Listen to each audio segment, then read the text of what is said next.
What's up? Kapisi, brother. Hey. All right, bro.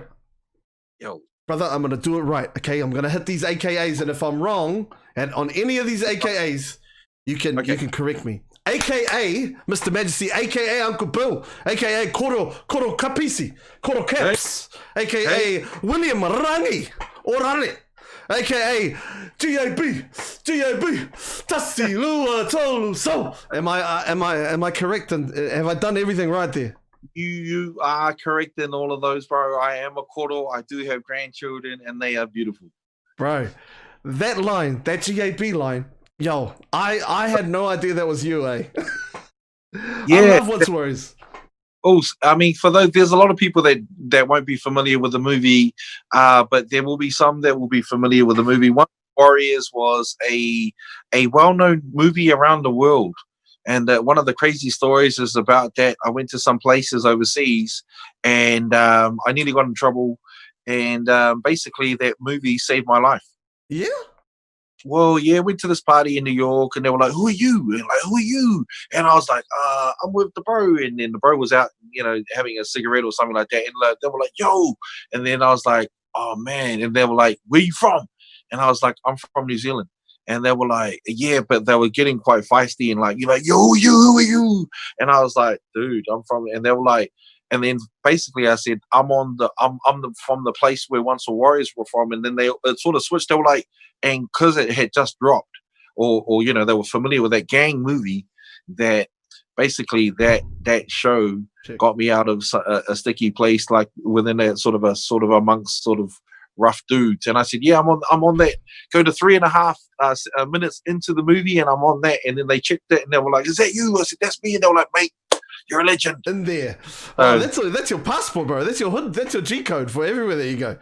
Once Were Warriors. I was on Once Were Warriors. It's amongst gangsters around the world, or ones that I've met and talked to. That Once Were Warriors movie was huge. Because you're the first voice on the whole movie. Potentially could be, bro. I think Tim Werder was eating a mussel. Then he ate the mussel, and then I actually Caps. not. This movie is my life. I know this movie. Okay. Yes. Yeah. You were there with the bros and Otara, and then the bros that were all the gangster bros came across you. Yes. And then they went to Uncle Tim, and he was eating the mussels. Yes, I was either before or after, so I couldn't really remember when. That's yeah. I didn't know that. And shout outs to my man Mikau Muliapula. He's the one that goes, no. He's in Once Were Warriors, I'm sure he is. And then I looked at it and I go, holy moly, that's my man Caps right there. And I was a bouncer in the bar scenes as well. So it was interesting. First time I moved up to Auckland back in those days. Oh, choice. Well, anyway, let's take it back to Lao Bay, my G. Let's take it back to Onipu Road, bro. Lao Bay? Yeah, yep. Onipu Road, right? Yep. What number were you, like 200 or something, right? 214. Hey, this guy.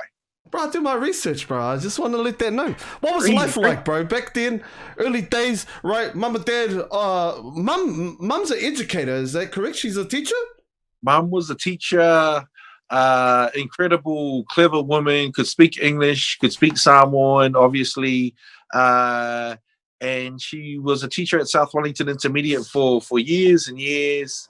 And so, yeah, bro, it's like we were lucky that, my mom could speak really good English, but my dad, he couldn't really speak that much English. So at home, we basically spoke Samoan. And when we left the house, like even till when my dad passed 80 years later, he hardly could string a sentence together. But the best of dudes, the best heart, love him to death and miss him to death as well. Would you say because dad used to work in the factories, correct? My dad was a factory worker. Would you say your hard work came from that? Watching that day in, day out, and then you're yeah? It made me like, because one day I went to, didn't have school.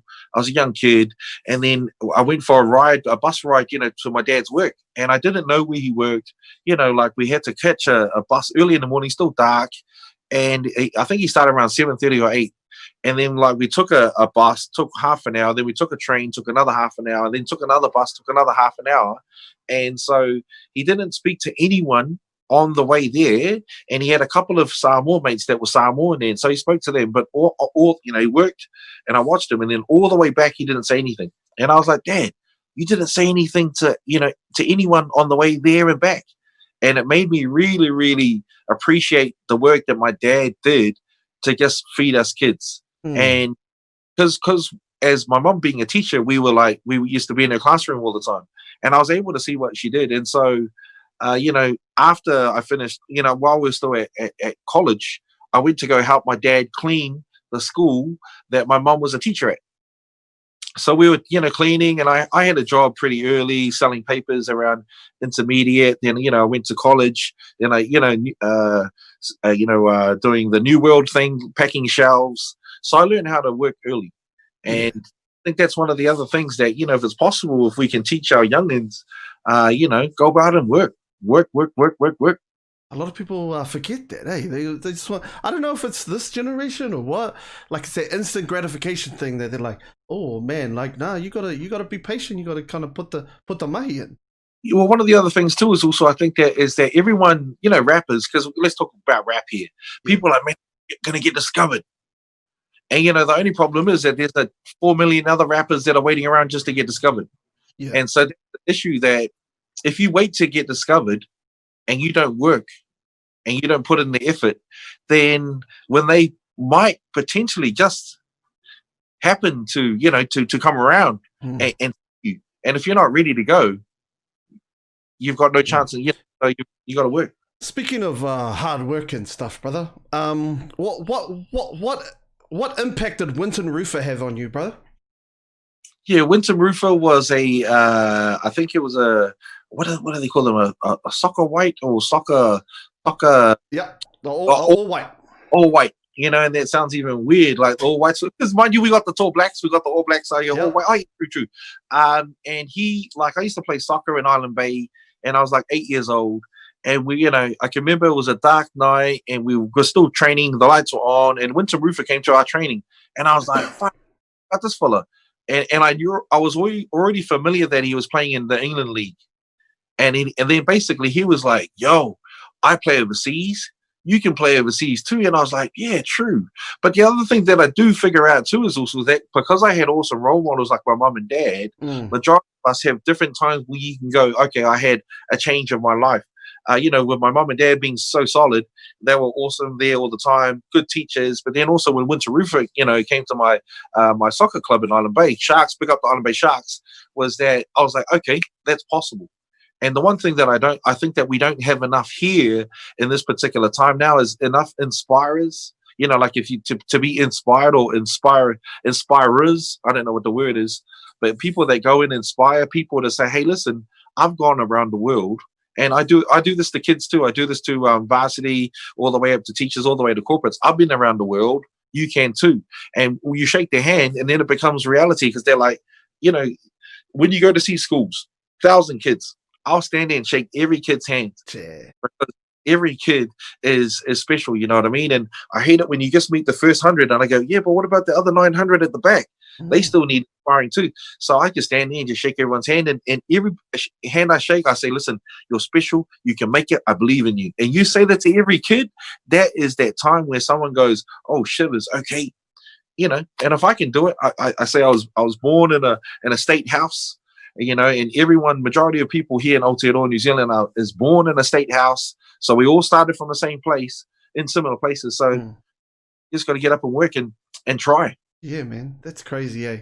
So that was at what were you at intermediate at that time, or were you primary school? At Island-based school. Yeah, Island-based school, brother. And then went to South Island Intermediate. I loved it. My mom was a teacher there. Then after that, went to Wellington High. Went to Wellington High School, which awesome school, bro. And the interesting thing about Wellington High School, we had like a lot of skaters. Hard. But I mean, I started skating there. Back to intermediate, brother. Was because I mean, bro, you got stage presence, cuz. Like anything you do's got stage presence. Like every time I see you rock the mic, G, stage presence. That's you, right?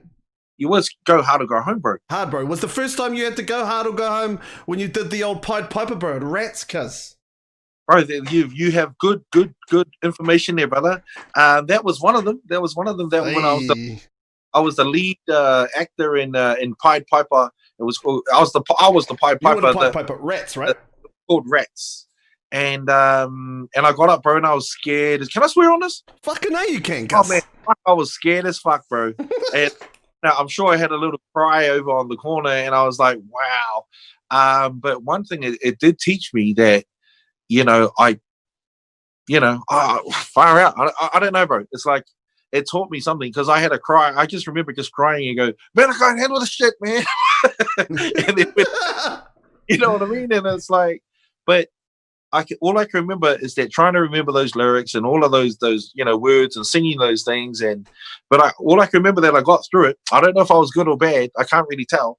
But I can remember just like going, damn, I got through it. I was happy. Got through it. Did you ever go down to Fun City, bro, in town? There was Crystal Palace. Back there was Wizards. So Fun City, that was a little bit after that, bro. So before that, back in the day, it was Crystal Palace and the Wizards down in Wally.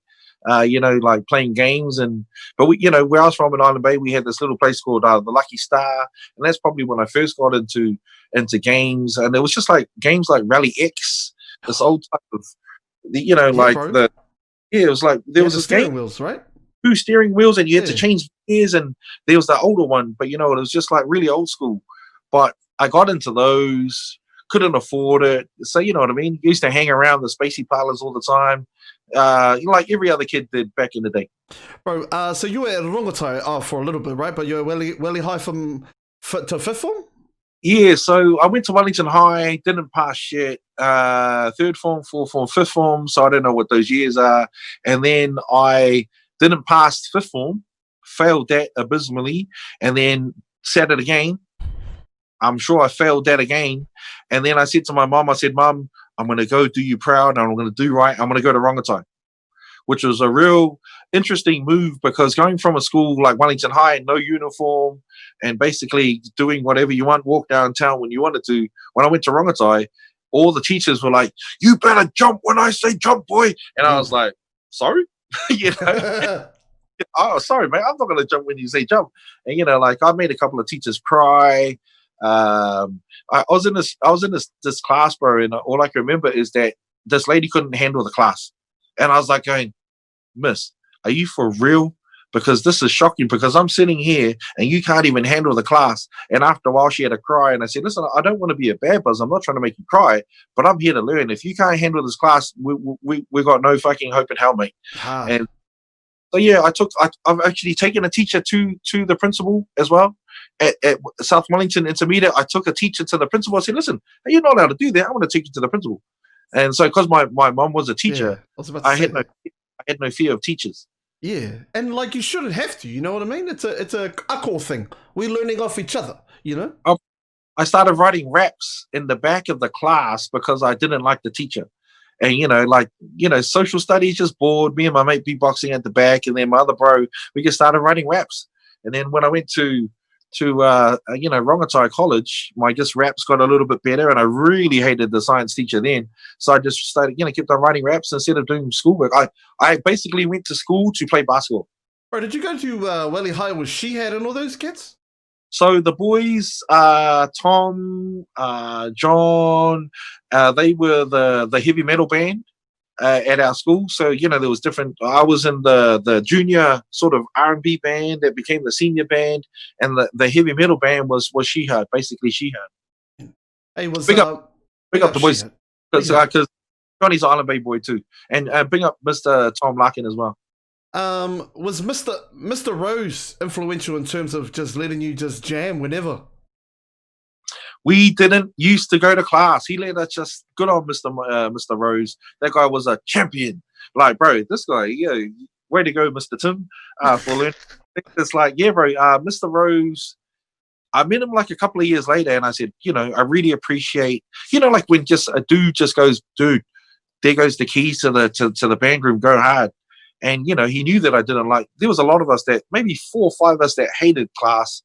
And, just when we didn't, I used to go either play basketball or go to the band room. And Mr. Rose was an incredible dude. Appreciate that guy because he let us just play instruments. Yeah, I mean, like sometimes those are the teachers that you remember, right? There's ones that treated you like just a peer and not like just a kid. Bro, so I've gone to teacher schools. You know what I mean? So when they're learning to become a teacher, and I've got a whole bunch of like of I've got the lectern there, and I'm a lecturer at a university or whatever, the polytech, which they're going to be teachers. And the first thing I said to them, hey guys out there, and he goes, do you remember that ass teacher? You know, that real ass teacher? And they were like, yeah. I remember, that ass teacher that you hated at school. Like, yeah, I remember that guy. And I said, don't be the ass teacher.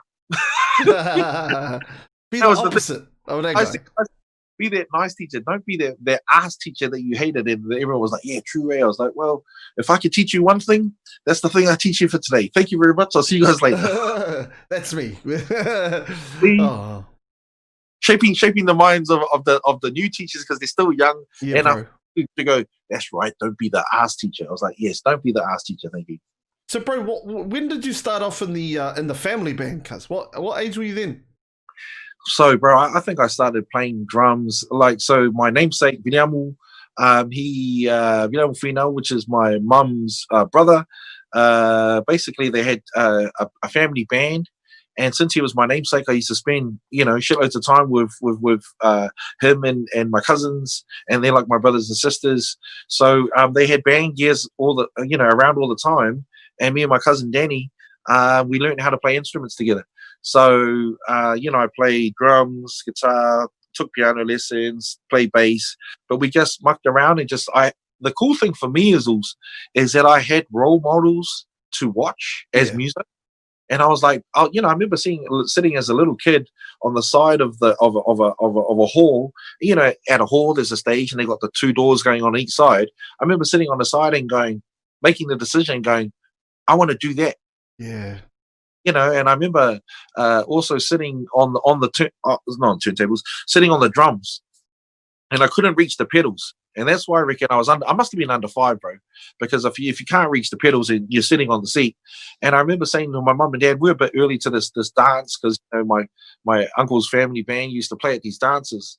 And I remember not being able to reach the pedals and saying to my mum and dad who was sitting out in the crowd, hey, mum and dad, at some stage I want to be a music. Yo. And then they were like, son, go, all the best, rock it. You do what you want to do. And so that's what I did, bro.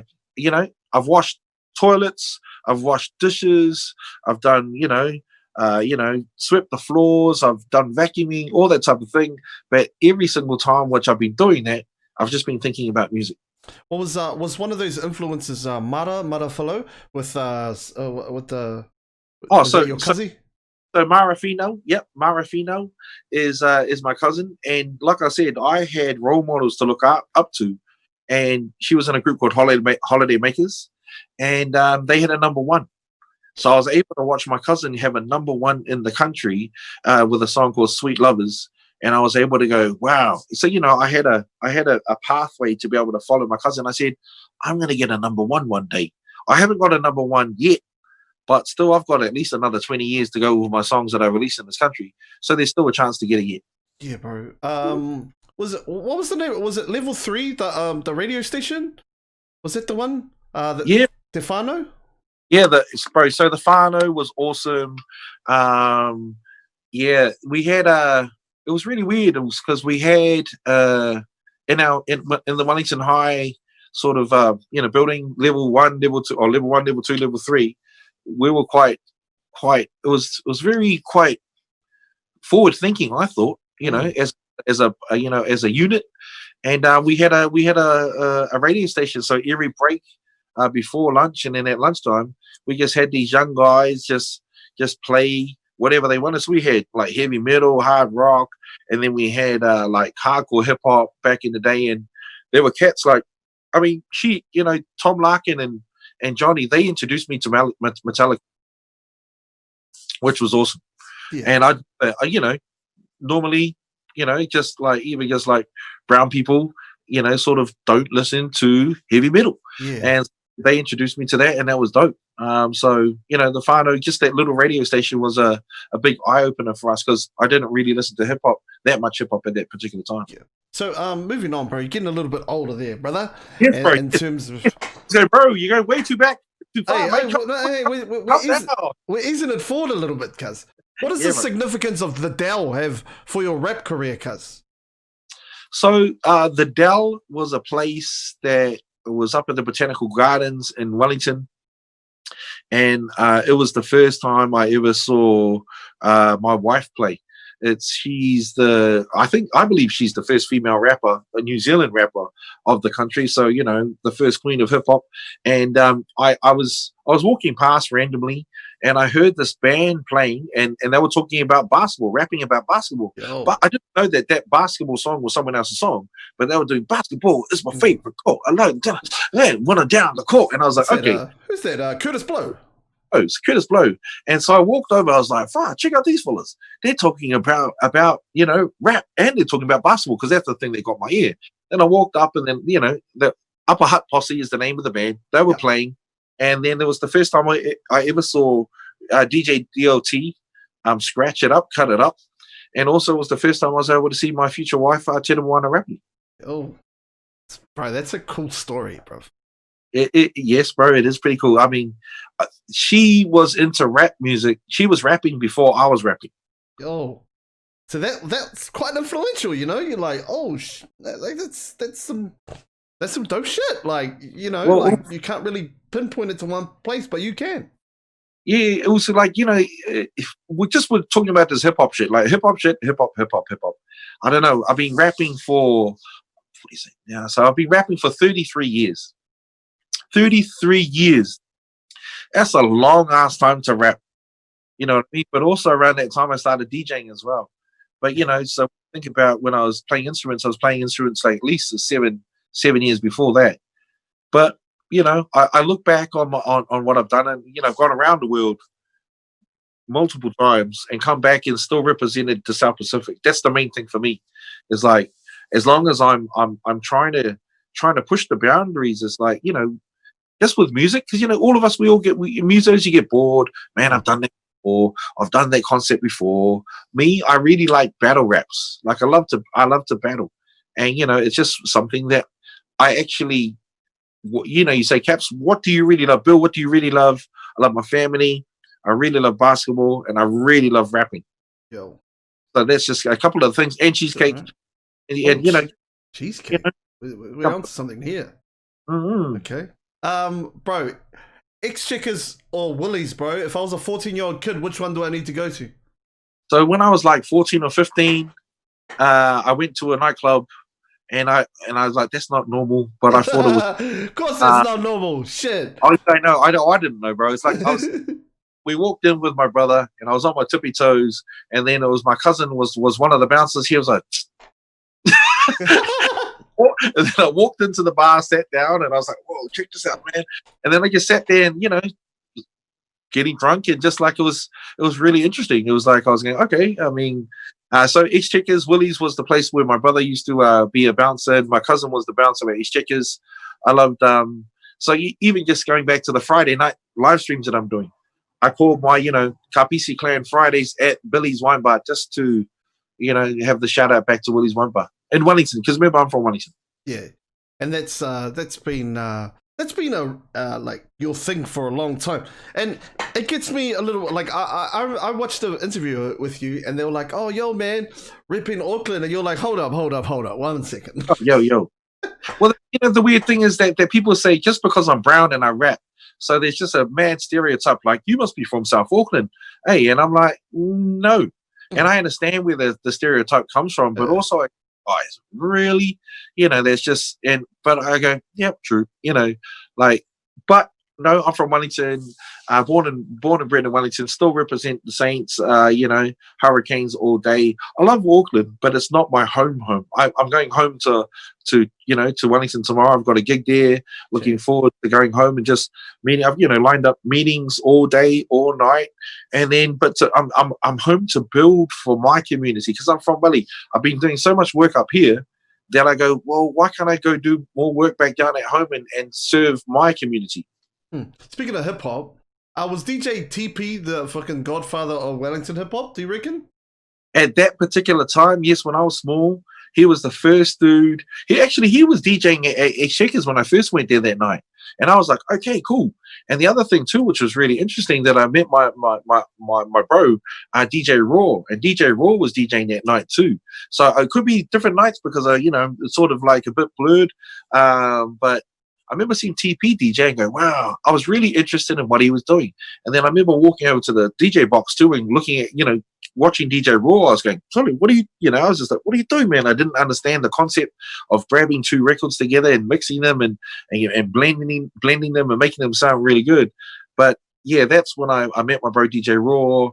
It was a really crazy place, bro, because at that time there were the Exchequer Saints, like, Kerry Bagney, Kenny McFadden. They were all partying at that time, and I was like, wow, these kids are really tall, and just being in that environment was quite interesting for a young, Samoan growing up in Wellington. Speaking of like environments between things, what would be the difference between is it Claire's and Exchequers? So Claire's was a place that you could play just hip hop, and you could play hardcore, Don't Believe the Hype, Public Enemy, Rebel Without a Pause, and people wouldn't even blink at it. But then at the same time, then they'll go house music. So Exchequers was a little bit more poppier, and it was a little bit more, safer. Where Claire's, you could go in there, you'll just hear some shit. I don't know what the fuck is that music. You know what I mean? And Claire's was more me because it was where hip hop was accepted. And you got to remember that back in the day, that hip hop wasn't normal back in those days. And it was just being led by guys like Cos 163, Kaz Futialo, DJ Vinny Vianney, and I was part of that small hip hop movement back in Wellington. Yeah. And so there was a couple of us, Gifted and Brown, that were representing like hardcore just for hip hop. There was breakdancing, rap music, DJing, b-boying, and b-girling. There was all of those elements there, but there weren't that many at that particular time. Yeah, because with Gifted and Brown, man, with Brand Muffin at the mic, yes. Ripping it raw. So everyone's a Brand Muffin. That was one of my first aliases, and got a funny story about how I was named Brand Muffin. We're about to jump on stage at Claire's, and then Kaz, the field style, he was like, "Sully, what's your name?" I was like, really to jump on the stage was, I was like, not sure. He goes, "What's your favorite food?" And I said, "KFC." And he goes, "Nah, man, you can't be called Kentucky Fried." He goes, "What's your favorite food?" Other favorite food? And I said, "Pisupo and Kalo," which is a Samoan, meal. And I was like, he goes, "Nah, man."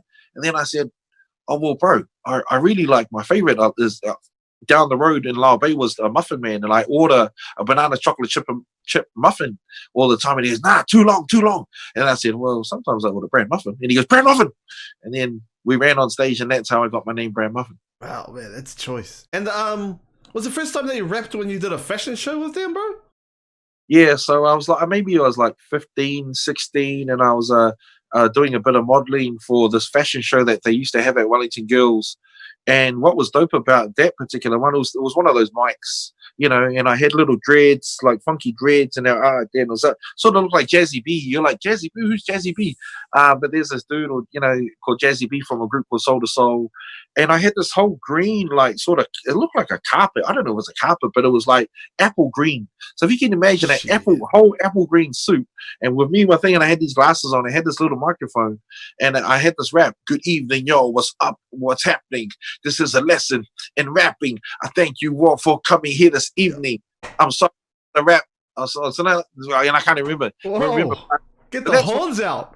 Well, that was one of the first raps I remember performing. But the cool thing about that was the dude who was doing the sound was a brother called Gerard Tahu. And he was a funk player, bass player, guitar player. He was a Māori brother. He was like one of the coolest, suavest dudes that I can ever think of, like a king of fashion, like I don't know. He was like dressed immaculately all the time. but he became the leader of Gifted and Brown. So he was the producer. He could sing, and so he became the guy that basically molded Gifted and Brown, because he was the Gifted and Brown producer. So he was like, "Yo, bro, let's go and So I went back to his house, and there was another bunch of other rappers that were there, and they were another group. So they were like the radical sort of moldy rap group, and I was just like, oh, check out these guys. One of those moldy radical dudes called Utterfly left that group and joined Gifted and Brown, and we were the two MCs. And then my sister Marafino, that we are talking about before, joined the group, and then DJ Raw joined the group, who I met at S Checkers. So that's how Gifted and Brown formed. X Checkers bringing people together. You know, in more ways than one, and every night, probably every night. Yeah, well, Kenny McFadden's in there going at it. You know, mate, old Peak. He's the legend. Right, everybody that I know from Wellington, they used to be in the scene, has always got a crazy Dr. John club story, bro. Do you have one? I was too young, bro. Oh, I was real? I was too young. Like, yeah, Dr. John's, like, we used to go past it. Like, Dr. John's was like, oh, check out that, you know what I mean? And it was the nightclubs that my older brother and my cousins used to go to. So that was their buzz. And so when I, got around into the rocking, nightclubs scene, that had closed, but I was always interested. It was just a door that was going upstairs. I was like, okay, Dr. John's. But yeah, that was a little bit too early for me, my brother. Oh, right. So then you moved up to Auckland, cuz, and things started taking form, right? Like, everything kind of came into plan really quickly, or did it take a while? So, well, I was still in Gifted and Brown when I was down there. And then one time my brother Shay Fu, who was on your show, big up to my brother Shay Fu. Big ups. He came down with a group called Super Groove. And I remember going to a gig, and I was like, oof. He was, me, I'm very black and white. I'm either yes or no. And I'm, you ask me a question, I'm going to tell you the truth. And it was like, what do you think of my group? And I was like, you want my honest opinion? And he was like, yeah, honestly. I said, well, all the songs are sort of similar tempo, and for me, I was just like, I was just going, this is what I saw, and this is how I said how Super Groove, and it's awesome when you guys all jump up at the same time. That's good. But yeah, that was the first time I hung out with my brother, and I was just amazed that my bro was a lead singer for a rock group. I was like, yo, check that out. But then we sort of like, started building together, and I found out that my brother like really loved hip hop, like love hip hop, like I love hip hop. And then so we started to build on that from there, and became good friends, from then on. Was that the start of Tongan Village? So then came up, and me, Hip, Bro, and another brother who called Juice. And Juice was the founder of MTC, which has moved the crowd. So all of us all got together, young fellas, and we're like, yo. And then another brother called Rastan, Brent, came on. He was the dancehall dude. And the thing that was so dope was that we got another bunch of rappers that were around us, and producers. So our core of Token Village, which was the name of our group, I think has been some of the most influential people in hip hop, which when you break it down and you think about it, we were. And, there's Shay, there's Juice from MTC, there's Manuel Bundy, who was, one of the dopest DJs here in Auckland. Who else? There was Andy, the Submariner, who made tracks for the Field Style. We made some incredible music, bro. Fatmospheric. Shout out to the whole Token Village crew. The bass player is the bass player for Black Seeds. The guitar player is the guitar player for Black Seeds. So we've all, spread out and made music at a high level, which is dope. Yo, that's dope, brother. So fast forwarding a little bit towards when you started solo. Well, not solo, but when you started your Savage Thoughts album. I know that's quite a few, bro. Like you're the first rapper, and I didn't know this. You're the first rapper to win the Silver Scrolls, eh? Yeah. So Silver Scrolls is normally the awards that only Pailangis get. Yeah. That's how it is. It's like, yeah, true. Eh? And the one thing that I when I won the award, I was quite surprised that the judges were that forward thinking, that they were like, because bro, the lyrics are out there, the track is out there, but melodically it's dope. I was just amazed that there were some other people that were like, yo, man, that's ill lyrically and ill melodically. You know what I mean? What I mean by ill, that when you go ill, you go, oh, shoes, that's ill. And it's a little bit new, but it's still dope. And you go, oh, shoes, it's not normal. It's like a little bit different. And when I won the award, I was quite shocked. But I was very, very proud, because at that time we were representing for hip hop. There was only us and a couple of other of us. And so when we won that uplifted hip hop to what pop music was. I was like, yeah, motherfuckers, yeah, we're on the same level as pop people now. And no disrespect to any of the other artists, but for hip hop music, we've had to struggle for what we've got in this country. We've had to fight floor.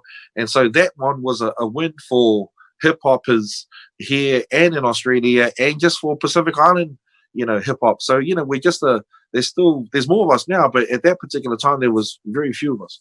I think also around that time, pop music was the Spice Girls, and then that turned into True Bliss, and then that turned into, you know what I mean? It was around that era, and then I think with Shay and then yourself, just I honestly think with Shay and yourself, I can't really go DLT and the Posse and some of those were opened the gates for the Dawn Raids and the P Money and Dirty Records and all those. You guys busted through the front door, man.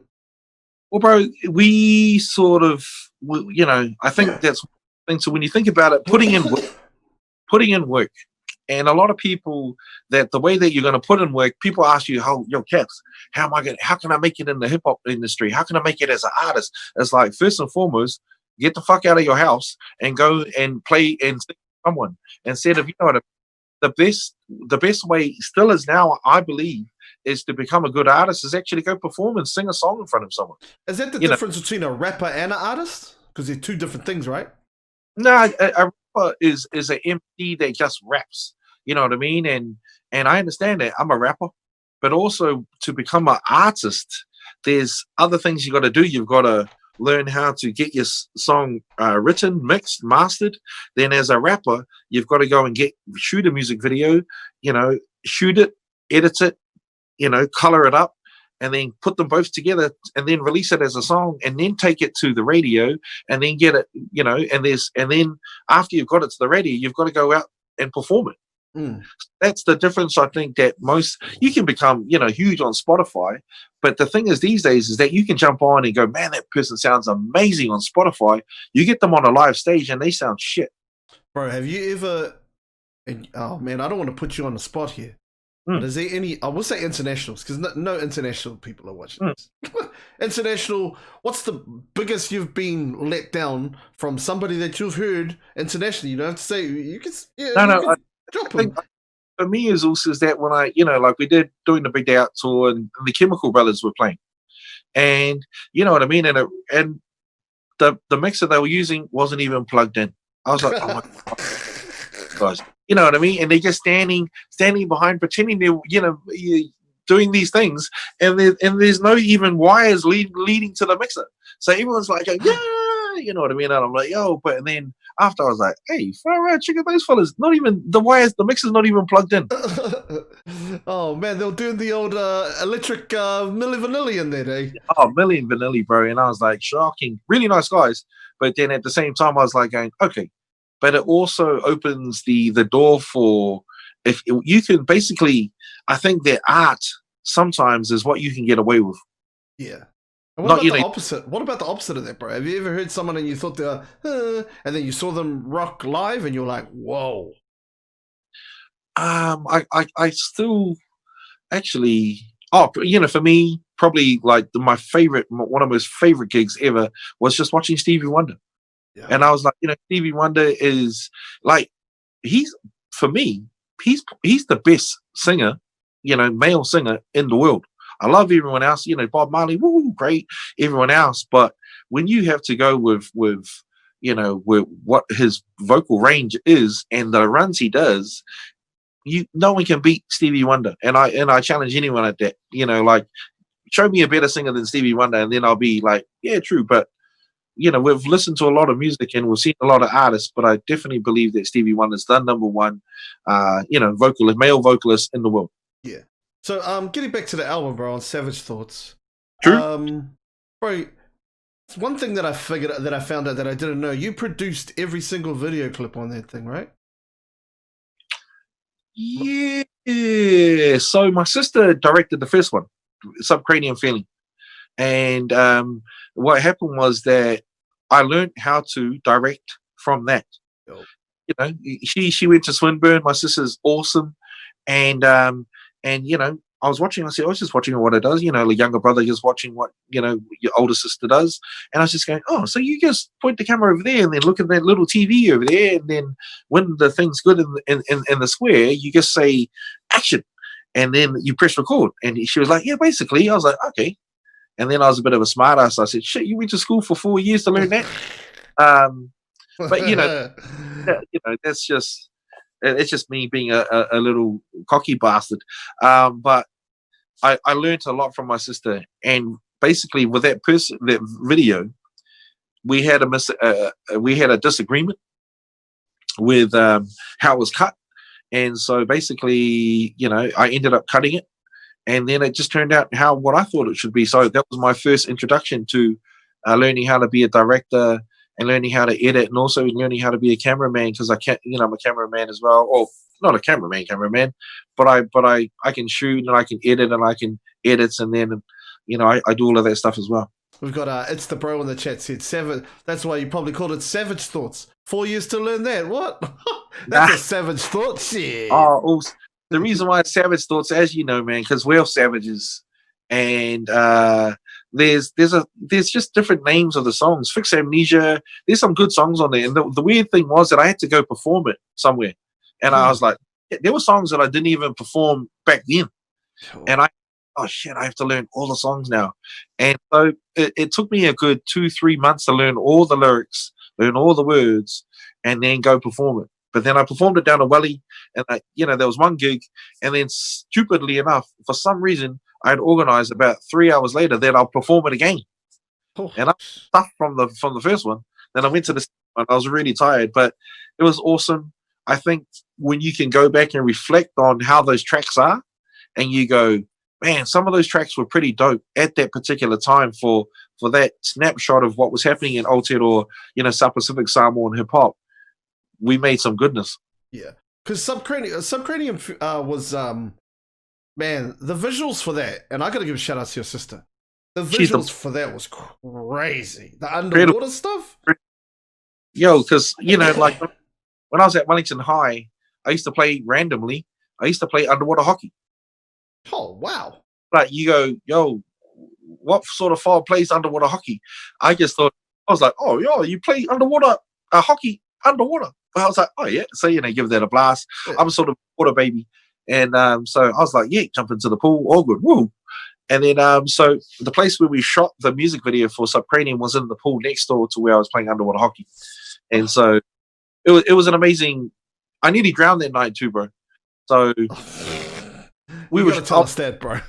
I was in the pool from about 9 o'clock all the way till 2 o'clock in the morning. Whoa, a long time. But if you can imagine 3 stories deep, that's because I was really good at holding my breath.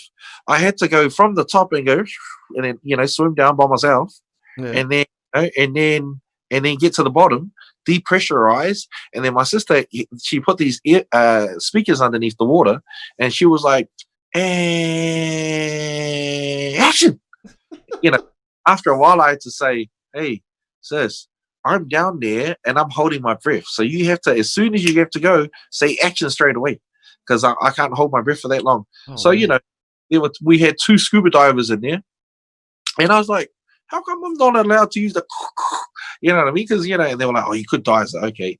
But so doing that, swimming down 20 times, 30 times, in 5 hours, by the time 2 o'clock rolled around, bro, I was so tired.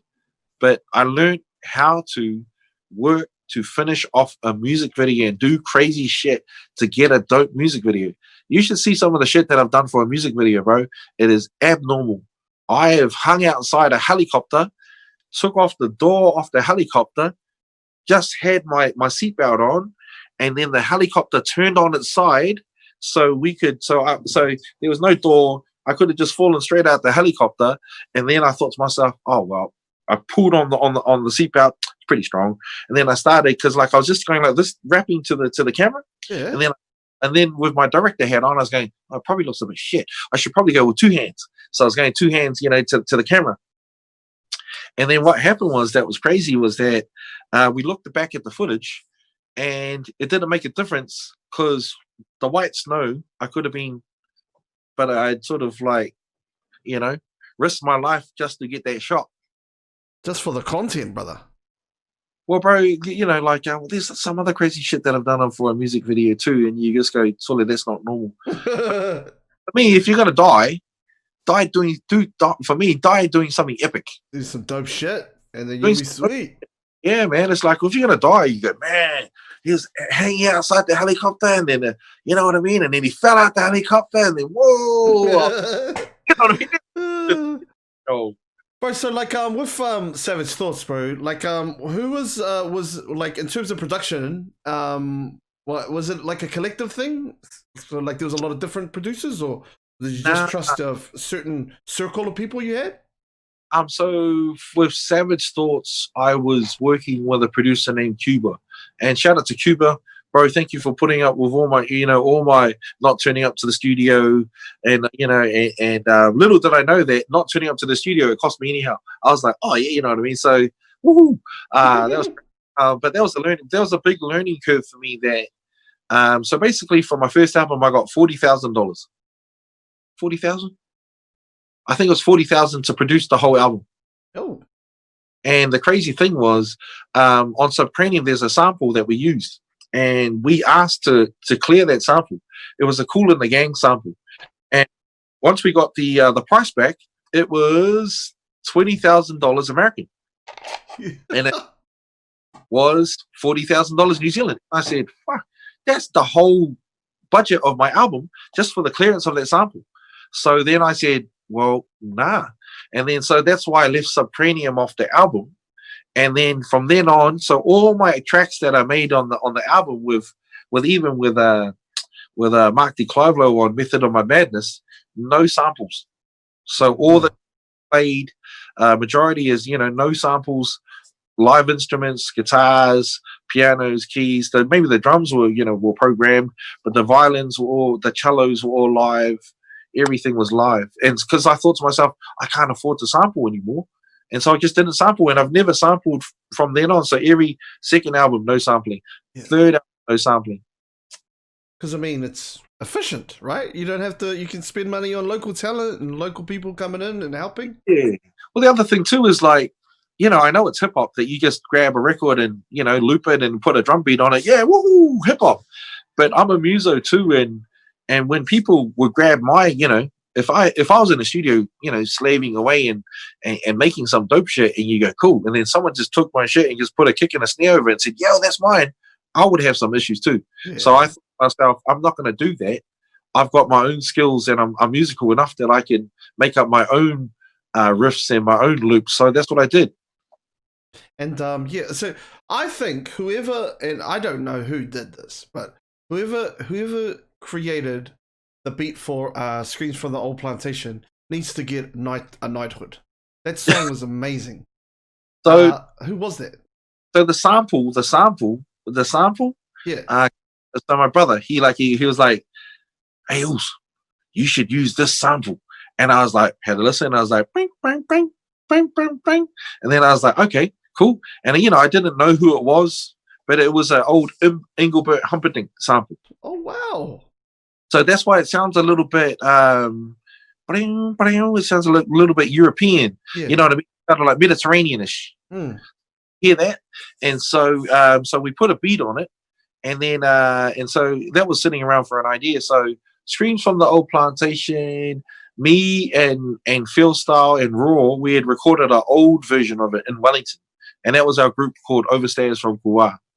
And so that was a break off from Gifted and Brown. And so Gifted and Brown was a little bit too singy, a little bit too, not soft, but we wanted to do more hardcore stuff.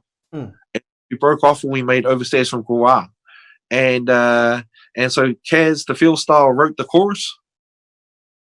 And then so when I was at Cuba's house, I remade the beat. Got my bro Ned to play the guitar. We got other bro called Gizmo to play the drums. And then, just played in the bass.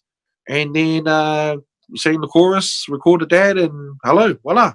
Streams on Old Plantation. And there we are, man. It is, whenever I think of you, Caps, and like that's the first I hear that intro, and I go, oh, like it takes me back, man. I used to jam that so hard. But DJ Raw is doing the incredible cuts on it. So shout out to DJ Raw. Thank you. Shout out to the whole team that made the song. I just heard that song today, bro. And it's like weird because I normally just sing it, and so I don't listen to it. Okay. And so Shay's song came on, and I was going bang. I'm used to hearing Shay's song, and then we heard some other Motown songs, and then my song came on. I was like, okay. So it's quite weird to sit back and analyze your own song and go, oh yeah. And so by the end, I was like, oh yeah, that's not a bad song. You just figured that out now. Yeah, but because you're so used to performing it. And people are saying, man, it's a dope song. And I go, oh, yeah. But, because you made the song, you don't really listen to it that often. Mostly you listen to a song when you first make it. And when you first make it, that's when you listen to it over and over and over and over again. And then after you finish it, you release it, you hardly listen to that song ever again until you perform it. Yeah. So it's quite being in a space listening to it. In terms of the video clip, which again... top quality. I'm guessing you produced it. So what happened was that a brother named Joe Lonnie, he was the bass player for Supergroove. He was working for a group called Flying Fish. I think could be Flying Fish, or could be wrong. And we had come up with some concepts, and we were on our way to Samoa, and we were on the plane. It was a 3.5, so jumped on a plane, and we're like, okay, let's hear the ideas. And bro, Joe and another Balangi cameraman, he was like, we're gonna do this, and I was like, oh shit, bro, that's not gonna work, because I already knew what Samoa was like, and I said, that's not gonna happen. We were shooting the next morning, so I was going, okay. And so in that 3.5 hours, I came up with a concept that the concept would go to the radio, because I knew what was in Samoa, what was accessible, and by the time I got off the plane, I already come up with a plan what we were going to do. So the next morning, that night, called up some people. Next morning, we started shooting, and then so done all those shoots. Those 2 or 3 days of shooting. Called up all my mates. Bro, can you hold a camera? A radio, and went to my house, and it was really cool. And then he cut it together, and luckily, when he cut it together, I was like, Joe, awesome job, bro, and it's become a timeless track and video.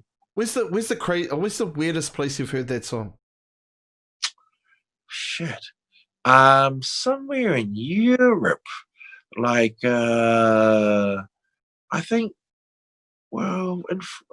yes, probably in Germany somewhere. Oh, wow. But they're Kiwis. The normal people who play that song is either Kiwis or Australians. Because when my stuff got released here in New Zealand, it got released in Australia at the same time, or just a couple of months after, because my record label was from Australia. So I released 1, 2, 3 albums here, and I released 1, 2, 3 albums in Australia too.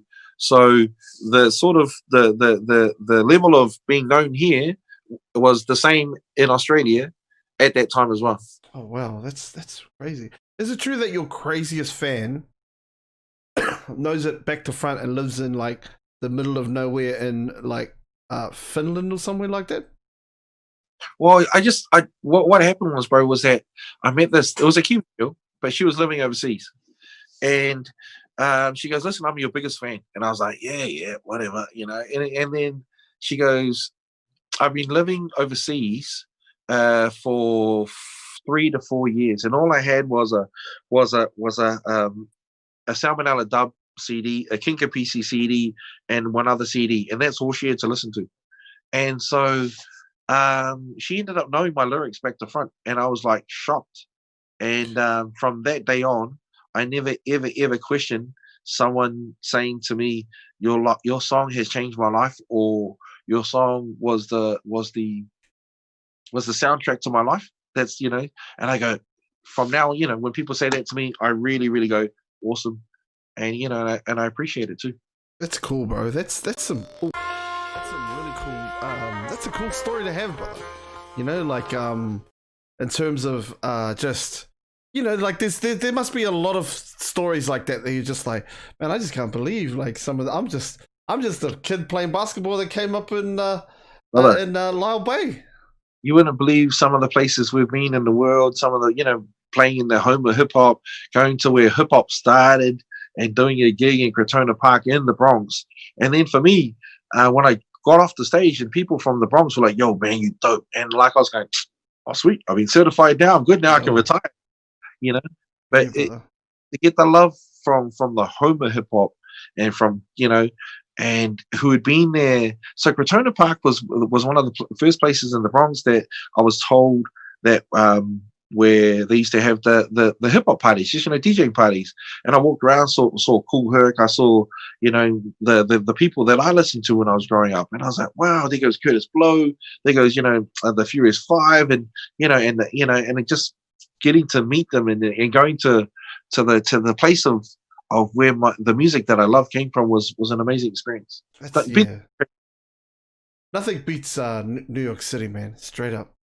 Yeah, I agree, bro. I mean, I'm a New York Knicks fan, and since Patrick Ewing days, and I plan to, with my Hoops and Life, basketball show, at some stage, take someone to go see Sean Marks at the Brooklyn Nets, and while I'm there taking those people to see the Brooklyn Nets, I'll also take someone to go see LeBron play in the Lakers. Because I thought you were a Lakers fan, brother.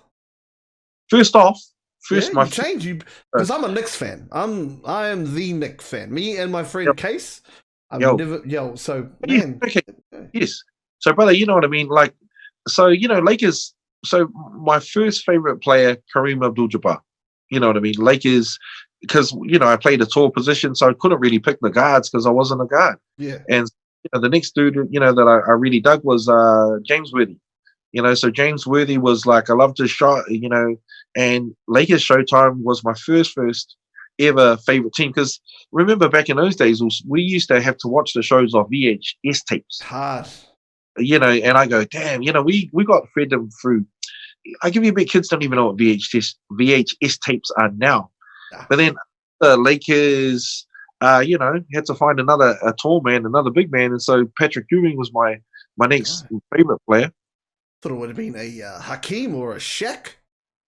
Now, but you see, Patrick Ewing was Shaq came after Patrick Ewing. So then, but the other thing too, because hip hop, New York was the home of hip hop. I was like, okay, Shea was Michael Jordan, DJ Severe was Michael Jordan, and DLT was Michael Jordan. So I said, nah, I'm not gonna follow those dudes. I'm gonna follow Patrick Ewing in the Knicks. I'll tell you what though, Severe, even though he's Michael Jordan, that dude is the biggest Reggie Lewis fan I've ever met in my life.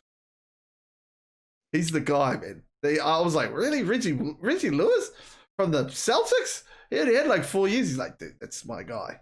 He was an outstanding player too, bro. I mean, I've got to give up to, the one thing that I got to say too is that the guys who really, really, really are lucky, and who are super privileged, not privileged, but they, we work for it. We go to catch an NBA game. Like, you know what I mean? I've been to 3 NBA games, all happened to be at the Staples Center. But, I was sitting there, I was going, oh my God, I'm at an NBA game. Yeah. You know what I mean? And watching it from a little kid and being able to watch. So I caught the Celtics play the Lakers, and I saw the Clippers play the Lakers, then the Lakers play Phoenix. So I got to, catch 3, NBA games. And, big up my wife. My wife was like, okay, we're going to go. And she knows that's what, I love. And just I feel privileged to be able to have done some of the things that we've done and met some of the people we've been able to meet and go to some of the places that we've been able to go to. Because it's not normal. It's normal for us, but it's abnormal for other people. That's the one thing that I keep on going. As a muso, we've lived a blessed life, bro. I'm not religious. I don't believe in the word, when people say bless you, my friend, and I'm like, okay. But I can honestly say that I've lived a blessed life and been able to do some incredible things just by music. Bro, the first time I ever went to an NBA game, it was Yo, Golden State and the Clippers. This is the first year that Golden State won, thing, and I spent a lot of time watching the jumbotron and going, "Holy shit, it's actually there!" Like I was watching it as if yeah, I was watching it on ESPN. And oh, whoa, that's right, they're actually playing it bro. right here. Were you the same? I did the same thing. I had to like go force myself to watch the real game because it's so it's so big. It's just right there. You go, yeah, but then I go, hey, the real game's down there. Watch the real game. Watch the real game. It was amazing, bro. And if we can, what I'm trying to do, Tools, if we can give that particular feeling, that experience to some other people, then we're winning. And that's what I'm trying to do with some of the mahi that we're doing with the basketball stuff. Oh, choice, brother. Yeah. So like, bro, craziest. I'll give you an NBA story for you, bro. I was with Kenny McFadden actually. Yo, Me and Kenny. Oh, I was part of his. are you from Wellington? No, I'm from Clendon, brother. That's what I was going to bring up next, Kazi. Okay. Anyway, so like I went over there with the New Zealand team, and bro, we watched the USA Blue team play the USA White team. Wow. And it was LeBron and Kobe blocked LeBron right at the end, the game winner. It's the best thing I've ever seen in my life. And then we met Shaq, bro. We met Shaq. And I was like, oh, I've got the photo with Shaq, and I'm just like, he's a monster. Like but it was Shaq. Like I'm like, holy crap, Shaq. He's like my favorite player. Like if I had to say who's your favorite player of all time, Shaq will be my favorite player. Yeah. And I was pissed that by 1 year. And he had just finished, and then I saw the team. I was like, missed the bastard by 1 year. Yeah, and it's crazy, bro. Like it's a really I went over there with Kenny Mack, him and his crew. There was a lot of other coaches, it wasn't just me. But yeah, it was crazy, bro. That was a huge, like, and now rest in peace Kobe. But like I have that Tonga, I can say, yo, I saw him live, and yeah, bro. The one other thing that like we can explain to people, like you're sitting in the seat. It's like a smaller seat too. Oh yeah. You have to put your back of your butt to the back of the chair. You have to like sit up straight, you know what I mean? Because if I'm 6'3" or nearly, when you see those other basketball players that are like 6'8" and they're sitting in those seats too, I go, damn, that's a small seat. Yeah. But the one thing I was really interested is while we're sitting there just eating our popcorn, people were just walking around going, candy. I was like, oh, sure. I didn't even have to walk anywhere. I was like, yeah, I have some please, you know what I mean? Because first time, give it a blast. Someone walked past with does anyone want a drink? And I was like, oh, sure, yeah, I have a drink, So it was just quite weird. You sit there and people bring you food, I was like, wow, check this out, man. I was like, oh, yes, it was an interesting experience, bro. It is. It's very, and they got the flamethrowers and they got all this crazy stuff going on. It's great, eh? I always hold that those times, watching that. And yeah, bro. But no, basketball for me, man, it's taken me all around the world, man. Like I've been everywhere, and I'm very lucky that I've made these pathways. And from a kid from Clendon that just used to play a lot of NBA video games to, right. Yeah, that's it. But also, like I like this particular chat because we can talk basketball, and I'm not sure, has this been a basketball show? Is it, like, has it been based on a show? No, but we go wherever you want, Kazi. Cool. I mean, I'm like, I'm happy that we're in the basketball space now, and also us doing live streams or podcasts about basketball, because the one thing that I'm doing now is, if you don't know, that I've got this live stream called Hoops and Life, and I'm going to big it up because I think it's pretty cool. We've done 2 shows, and Tim, I don't know if you've seen them or but I'm trying to just make sure that how can we do good and keep on doing good and serve the community. That's the question that I'm trying to ask.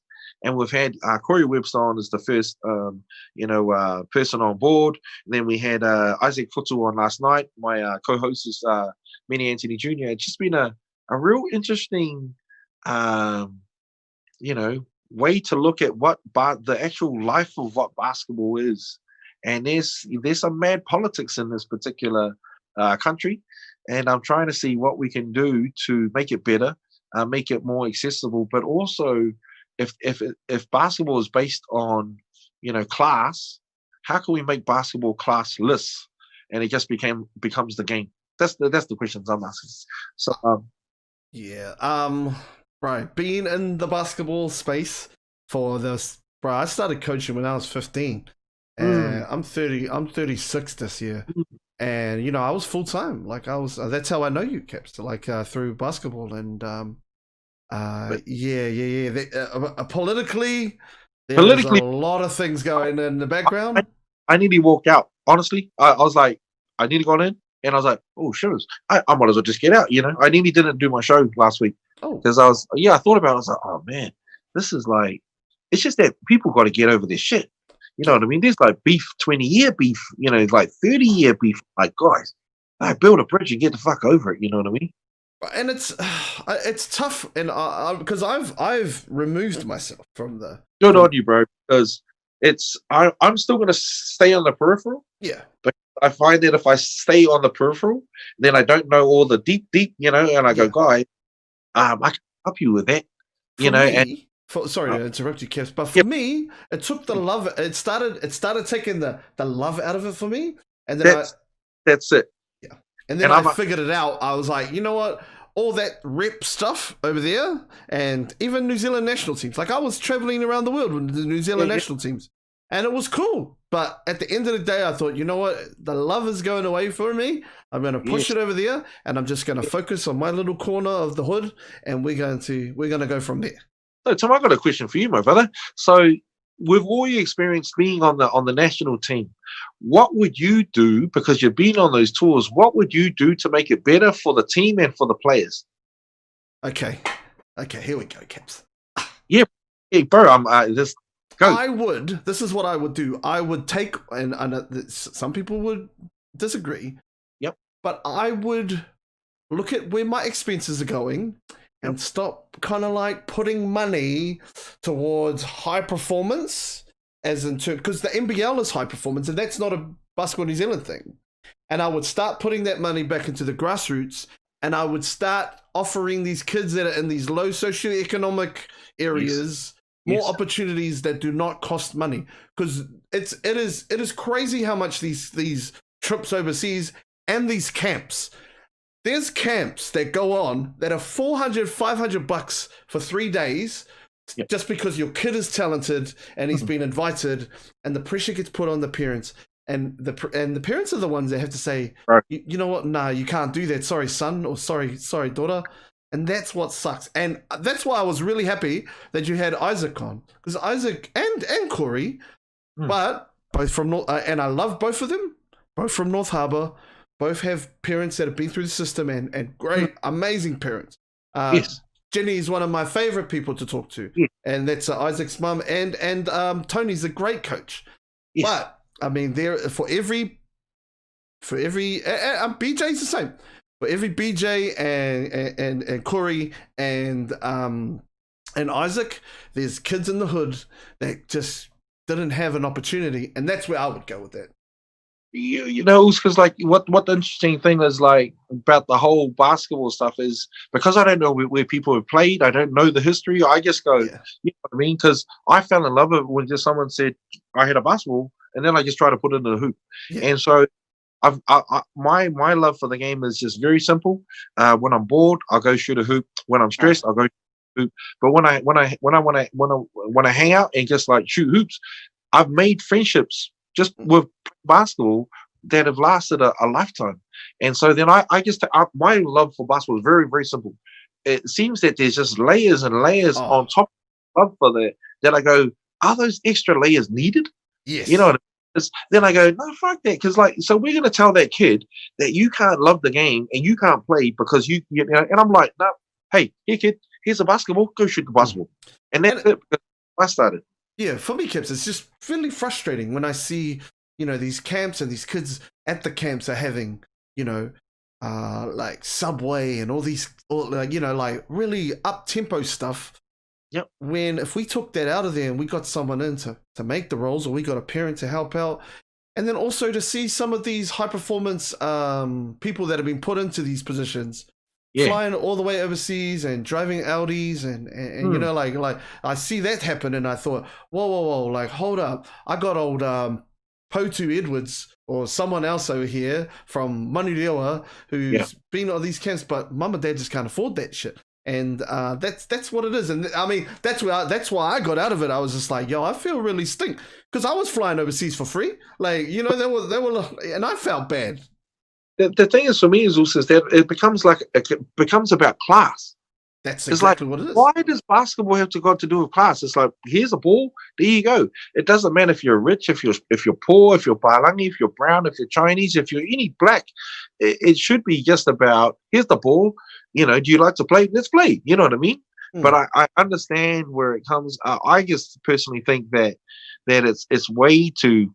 I coached a team, 2 teams last year, and it was like about $100 for the uniform and be able to play. I understand, but there's just some kids that can't afford that, and then that's not really fair. So this means that if you want to play a sport, you got to have money. Where I still love the option of like, well, I can't afford it. Go play it. Play down at after school down at the court. And that's what I love about basketball is like you can still become incredible at basketball, but be a court player, and you can still be as good as the person that pays for the sport.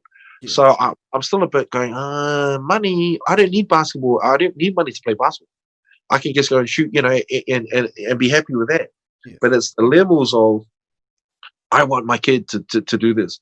I want him to go overseas, and I'm going to pay, some cats are charging $5,000 to go overseas for 2 weeks. And okay, $1,200 maximum for the price of a flight there and back. And then, $100 a night for the, maybe for the airport. I mean, sorry, for the hotel, but where's the rest of the money going? Yeah. But like I've been trying to say with the boys is that when it feels like some people are duping our parents and kids out of money because they don't know any better. Yeah. And what I've been trying to say is how is a way that we can not expose, but we can just tell people these are not the people to go see. These are not the people to run with because, once we take our kids overseas, we trust that person that's taking them over there to do best as good for our children. We put a lot of trust in, and some of these guys are coming in with different agendas. Yeah. I was at a camp, and Isaac was at the camp as well. And you think about a Jonolumu, right? They find him, and Weymouth Rugby Club pick him up and pay for all his stuff. And then, All Blacks pick him up, right? I was at a camp. Isaac was there, and I was just running lanes and running things and helping out. And Doug Courtney, one of the awesomest coaches out in Hamilton, and he brings his kid in. Sorry, not Hamilton, Rotorua. Brings his kid in, and he's like, listen, this kid is here. He probably won't be able to pay to come, but if we can find a way, we'll see if we can kind of get him in. Kid comes in, dominates everybody. And I get onto this, and we're on this email thing. Sorry, this kid's really good, but we need to pay him. That kid ended up being Stephen fucking Adams, bro. And I was like, I still have those emails. And I was like, whoa. And that's my story. And that's why he didn't want to come. Oh, that's one of the stories why he didn't want to come back. Yep. And then Kenny Mack picked him up, and he goes, you know what? Fuck with that shit.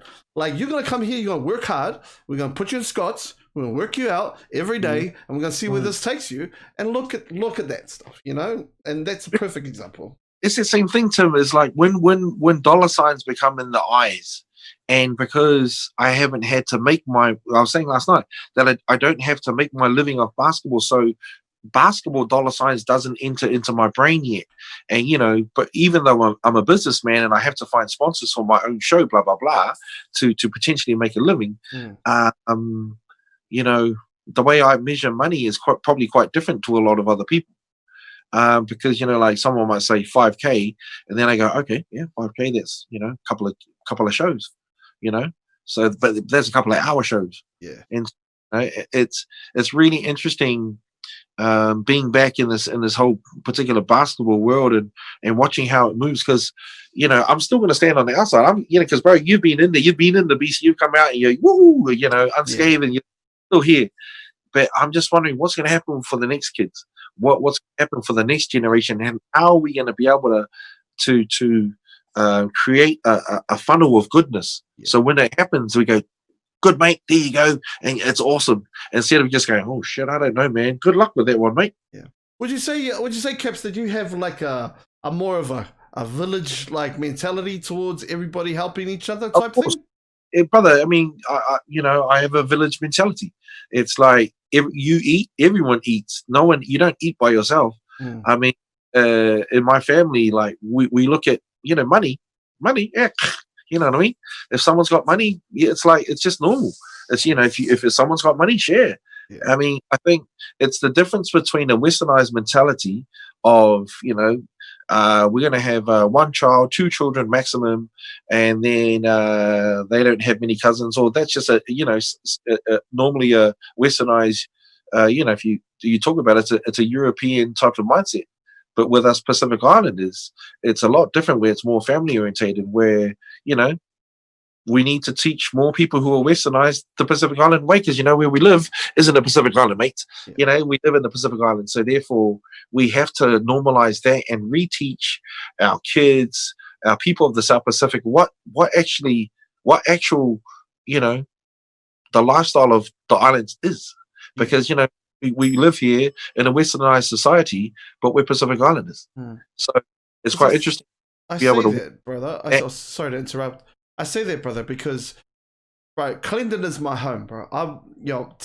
Taranaki is my iwi. Tiateo is my iwi, and Taranaki is my maunga and all that. But I was born in Taranaki, but I was raised in Clendon. And you came out to Clendon, did the elevated family park thing, and I was there. You worked with my mum. My mum helped out. My mum was she helped with setting everything up, and she was there.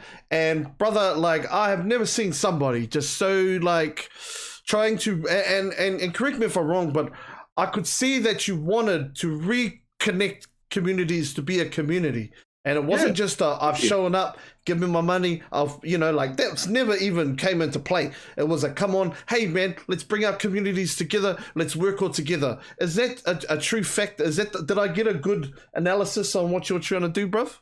Of course, bro. I'm trying to. The thing for me is, bro, is like when Winter Roofer. Let's go back to Winter Roofer. Let's go back there. Roofer was like, I call it click. You know what I mean? When your mind clicks and goes, yep, click. I want to do that. I've figured out that I can be that click for multiple people. So when I go to places, I try and go be that inspiration to other people, because it's happened for me multiple times. And so I'm aware of that. Okay, if I can potentially give that person an idea, or change the way that they think, or introduce them to a new lifestyle or way of thinking, then that's going to be that life changer, or that game changer for their life, and then they start on a totally new journey. Yeah. So I'm trying to see if we can serve your neighbor, your next door neighbor, and then their next door neighbor, and think about our community as of like a village, because majority of us these days, we might know the people on the outside of a house, because you're covered in 4 places. But back in the day, remember, we used to know the whole street. And so I think that there's so much a focus on making money that we actually forget about people. Yeah, because I mean, like, I think that's where a lot of our issues are coming from. Yeah, because, hard. Not just the money, but people. That's why. Yeah, but like a lot of our Māori Pacific Island community, they've got to work 2 or 3 jobs, and mum and dad's not home to do the homework, and it's really tough. Like, it is a really, like, my mum, man, I never saw my mum till 8 p.m. She had to work and she had to study, and I was at home all by myself at 7 years old. And Alex Kidd was my babysitter, and Uncle Phil at 5:30 on Channel 2, and that's how it is, and it's been like that for a while. And a generation that has all these things at their fingertips, like Fortnite and all those things, and not just the good stuff, but the bad stuff as well. And it like it really impacts on society, I think. Or like it's one thing about Pacific Islanders or Maori. We're not taught when we're growing up the basic economics of just how to run, how to budget, of how to or want things that because it's not in our not in our nature. I mean, to where most, I'm just going to be do a general sort of like spread of this. Most, when you're born in a Pacific Island family, you build for your family. And you go out and you work and you bring home the bacon for the extended family. That could be your family plus your cousins and your uncles and your aunties. Where most westernized European families are not, they don't have that extended family, so they're just used to growing up by themselves. Yeah. And that's totally understandable. But what we need to do is to normalize what we're doing now. So for me, I'm not scared anymore. I used to be scared that I used to put the Palangi man above the Pacific Islander, because basically that's what religion has done. And so religion has taught us to go, well, Jesus is a white man, and Jesus, he's gonna and he runs things. And that's what basically religion has gone and done around the world. And for a silly thing for me, because I'm an atheist, a lot of us Pacific Islanders fell for the biggest dupe in the world, and it made us not believe in ourselves, that we'd put our faith in a white God that was blue-eyed, which it was from Africa. So and so I go, well, yeah, he's cool, but what makes that his God better than our God or gods? So learning about our own heritage and making sure that here in Aotearoa we learn the tikanga, we learn about our ancestral things that have happened here in Aotearoa. I mean, like, we're learning about England. Personally myself, yeah, I like England. It's cool, but fuck England. We live in Aotearoa, so let's learn about why are we learning about shit that happened over there when we don't even learn about shit that happened over here. And that's one of the issues that I have, is that te reo is not, it's not taught at every school at every level. I believe it should be. We live in Aotearoa, and the tangata whenua, the indigenous people of Aotearoa, are Māori. And when you leave and you go overseas and you look back at Aotearoa, you go, damn, the thing that makes Aotearoa, New Zealand beautiful is the Māori people. So you learn to appreciate what we had back here when you're overseas and you're looking back. So that's just me personally on my, what I believe in this, and the other thing too, which I do understand, is that Māori and Samoan are whanaunga. So we are extended family. And so, but also from a different point of view, is that we are, if we're classed as immigrants, and which is, we can be, because we're not the indigenous people of here of Aotearoa. Samoans can go home to Samoa. We have our motherland all the time, but we live in Aotearoa, which is the motherland of the tangata whenua Māori. So, I've gone to Ireland, who have been messed over by the English. I've gone to Scotland, who have been messed up by the English. I've gone to Canada, which have been messed up by, the powers that be. So my fight for the indigenous peoples has been strong, and that's how I feel. And it's reflected in my music. It's reflected in how I approach things. But also, I'm sympathetic and empathetic to the feelings of others. So I approach things with a village mentality, but it's not about black or white or white or right or wrong. It's just about, for me, it's about being nice and making sure that you're not an ass, like the ass teacher you're talking about. I was talking about before, that you're just a good person. That's me personally. Yeah, I think, yeah, bro, you hit it on. Bro, I could go all day with that, brother. I can tell you. Like, because, I'm in the education realm, and that's the first thing I teach that's the first thing. And I'll tell you why Caps is there. Bro, I went to university. We went one day, and I was so pissed off that nobody taught me about the Dawn Raids or the Mole movement I was Yeah. so pissed off, and Yep. I asked questions, and I was at teachers training college, training to be a Mhm. teacher, and Wow. I asked the lecturer, why is this the first time I've ever heard anything about this? I'm 26 years old. I've never heard of this in my life. And she said, well, you know, some things, when you were at school, things were swept under the table, and it's your job. And she was so good. Shout outs Mm. to Miss Satini and Alexis Satini. And she said to me, now it's your role now. It's your job to make sure that you impart this knowledge onto kids that are younger, so they can impart onto kids later on when this communication happens with somebody from their school. Oh, why didn't they teach us this? And that's what it is. And man, every single day I'm grinding at these young minds to say to be critical about what they're thinking about, because they're not. They think about what's on TV, and that's bullshit. You know, It's so cool, bro. We've got so many distractions here in this particular time and age. Um, Also, because I do a lot of community work around the South Auckland, out in the West, and basically because of my music, I'm able to travel up and down the country and talk to, you know, from all the way from Kura Kaupapa to Aonga Matas to primary to, you know, intermediate, college, university, all the way up to corporate. So I'm able to speak to a lot of people. I'm just, I just try and say, listen, just be a nice bastard. You know what I mean? Just be nice. And that's the one thing. And be empathetic. And if you don't understand, go and learn something. But also, for me, is that we have to teach everyone that lives here on Aotearoa, even Pasifika and Maori, is like, hey, the indigeneity for me is very, very paramount in learning to know who you are. I've gone home to Samoa. I was born here in New Zealand. I know where I'm from. I know where my mum and dad are from. I reckon that if anyone goes back and searches their own ancestors and finds out where they're from, basically they're going to be a lot more happier in life. Because if we end up adopting the you know where we are, the sort of the mentality of where we are, we sort of lose ourselves.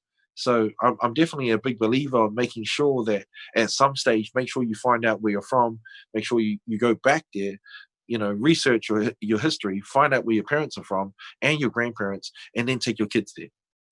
one of the and I suppose this comes back in full circle, bro. The only time, and this is, I mean, it kind of links together. The only time I ever kind of understood like the struggles, like for me, I was brought up on a marae in Waitara, and then my auntie used to take me. My aunties used to always go back to Parihaka. I didn't know any other way. Like I was just like, oh yeah, that's just Parihaka.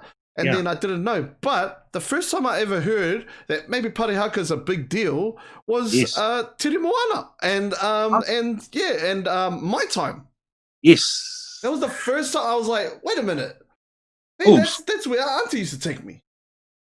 When I went to Parihaka for the first time to the Peace Festival, and I was like, oh shit, how come we don't know this shit? Yeah. That was the one thing that I was amazed at, with all the history that's happened in Parihaka, that it's not known. And you know, first off, with all of this, like we're learning about, you know, we're learning about random ass shit that's got no relevance to our lives here in Aotearoa. And I just wish that, because as you know, the educational system is how old? 100 years, 150 years? We're still learning the same shit that were teach exactly from the same school books that they were, you know, had 150 years or 100 years ago, some crazy amount.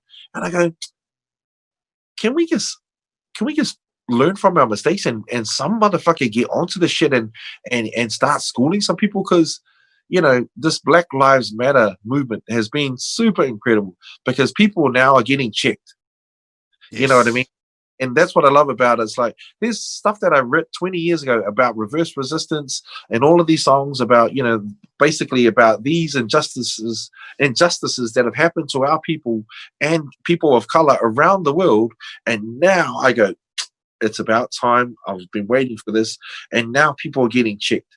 And I think it's great. Yeah.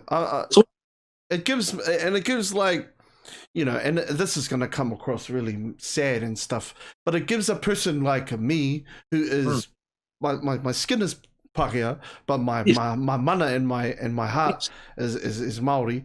that I check people on a regular basis around just pronouncing words.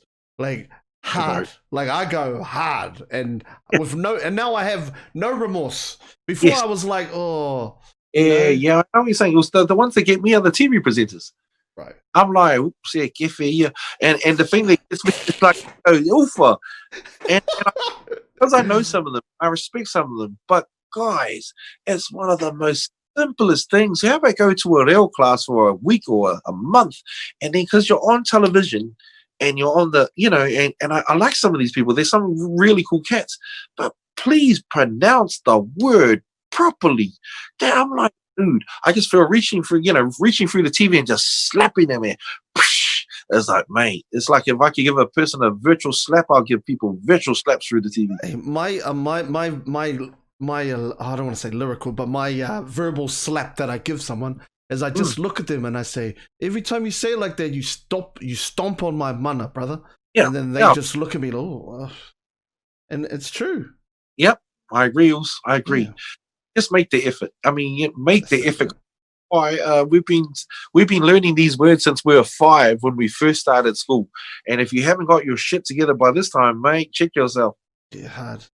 Hey, brother, let's bro, we just went all around the place, bro, and that's what it's so Marlton. But brother, we could do it. We could do let's just do a podcast about that shit, yo.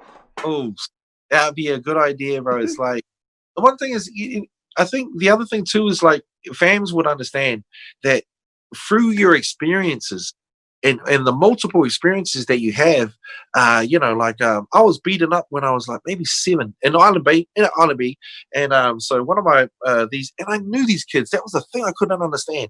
One Barangi dude was holding my hand, the other Barangi dude was holding my other hand, and the other Barangi dude was punching me in the tummy, and I was going, and they were calling me, "You black bastard." But what I didn't understand was that I knew them, and I was going, "Oh, how weird." But then my sister, I tear up at this. At the time, my sister ran in. "You leave my little brother alone!" But then we had to meet at the had a meeting the next day at the school, and we're sitting there, and they were like, "Why do you hit Bill?" And they were like, "They're just quiet." But I didn't click that when they were saying "black bastard, you black bastard," that at that particular time, and I was going, okay, weird, because I was like, man, I've known you guys since I've been at school. This is like my 3rd, 4th year at school. But understanding that underlying racism that is still here in Aotearoa, that has been taught from back in the day, all the way back from way over there. But you know what I mean? I go, okay, I understand it. But how can we teach the next person so they a little more understanding and more empathetic and more sympathetic to the fight of the indigenous peoples of the country, of the world. I think it's like I honestly I've thought about this a lot in my life because I've been able to be that camouflage ninja, I've been in conversations and fucking check cats for hitting the old N-word or hitting the old calling people coconuts and bungas and things like that. I'm like, whoa, these are my friends, brother. And like those ones, especially coming from out of South Auckland, It's an interesting one, also because when we're brought up and it's normalized, and but then at the same time I go, yeah, am I coconut? Yeah, I'm a coconut. I'm fine with being a coconut. Where even when I created my clothing label Overstay, people are like, why do you call your label Overstay? I said, because what I'm doing is I'm using it as a term of power. I'm reversing resistance and saying fuck you. Yeah, if you call me Overstay, yeah, I'll use that. But then I'm going to turn that back to you and tell it back to you, bastards. And so you're walking around with my T-shirt around with the word Overstay, and it was quite interesting. It's like it was such a juxtapose. But it was also an eye-opener that when you can walk down Ponsonby and a Palangi dude's walking down and he's wearing an Overstay T-shirt, I was like, oh, check that out, that's cool. But it was really interesting to see people who just supported my music wear a Samoan Overstay T-shirt, and I was like, wow. And the one thing that I think for me, particularly at this particular time now, is when we tried to go, I wonder if this song is going to work 20 years ago. And then 20 years later, you go, fuck, it worked. Oh my gosh. damn, it worked. So then for me, I go, this song that I want to write today, 20 years later, it's going to make more impact. And for, 5 years, 10 years later. So I'm really, really mindful of the songs that I release now, that I go, okay, I don't have to wonder if it makes impact. I know it does. So I better make it dope, because that song has got to be incredible for the rest of eternity. That's dope. It's pretty interesting to think about that, and I go, a lot of people can't reflect on that, but I can look back on my albums and the work I've done, and how I try to treat people and just be a nice dude. And like, I can honestly say that in when I reflect on my life, the work that me and my family have done, and we've done some good work. You know what I mean? I go, well, did I represent? So hell yeah, I represented, and I represented, in a good way as well. Yeah, and it is a I mean, you go back through the album, even the name of the album, even Savage Thoughts, like, you're like, yeah, like that's, there's so many little, because you're a conscious rapper, like, like you go through stuff and you're like, you find these little Easter eggs in your lines, and you're just like, oh, I get that now. I didn't get that when I was 12, 13, 14 listening to it, but Provise right now gets it. When I had to go relearn my album, and I was the lyrics, I said, oh shit, that's a good line. Normally when you hear a good line, you go, oh, that's a good line. But when it's weird, when you go rediscover your own lines, you go, oh, that's a good line. But they're your lines, and you just sort of forgot. But as a lyricist, it's quite interesting to do that as well. You go, oh shit, man, I wrote some fire. Yeah, it's probably like finding $100 in your pants, eh? Yeah. You're like, hey, where was this from? Yeah. How did I write this? That's the bomb, and also for me, as a lyricist, as a rapper that doesn't like bubblegum raps, there was some shit I go, man, that's a good line. And from a rapper, and because I can remove myself being the person who wrote it, and then when you read it, you go, fuck, that's a clever line. That's as a lyricist, I've written some fucking incredible bars for this country. Oh, for the South Pacific. Yeah. All right, bro. Bro, are you a Star Trek dude or a Star Wars guy? Which one are you? Are you both? Star Wars first, but Star Trek as well. Yeah, because I've heard you got the gnarliest toy collection, bro. I've got a pretty good. I have a toy shop. Okay. If you had to, I have a toy shop, and I can say that proudly. That my favorite toy shop must have made a couple of, at least $100K off off me buying stuff. But that's just how it is. I didn't really the sneaker game, but I got into the toy game. What's the holy grail, bro, that you have not got yet on the toy collection? Is there something you're looking at? There was one Optimus Prime that I saw up at Heroes for Sale, and I hadn't, Optimus Prime is one of my favorite characters. But I really went in maybe sort of the 20-inch master version or masterpiece version of Soundwave. I didn't get that.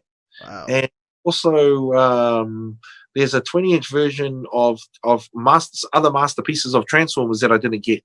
So there's a couple that I've yet to get, but as you guys know, you can end up spending shitloads of money, and I just had to go, okay, that's enough. My house is already full. It's a toy shop, and I don't think I need any more toys. But I'm very, very picky. Where before I used to just buy heaps. I used to, bro. I had a choice as a kid. It was either He-Man or Transformers. My mum put it to me, and I chose He-Man. And hey, don't get me wrong, great toys, but I think I messed up on that one. He-Man was like, He-Man was a dope, character was dope. What was the lion's name? Oh man, getting me on this one. I know the chat will come through in the clutch. But Transform Battle Cat. Battle Cat.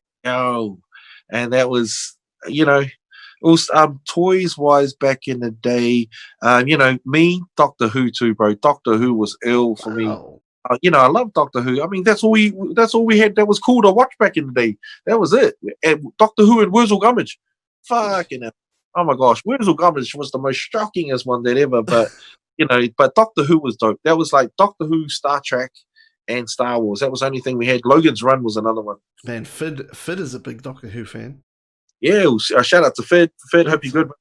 Looking forward to doing some work with the brother, and and ripping 2K over in New Zealand, Australia.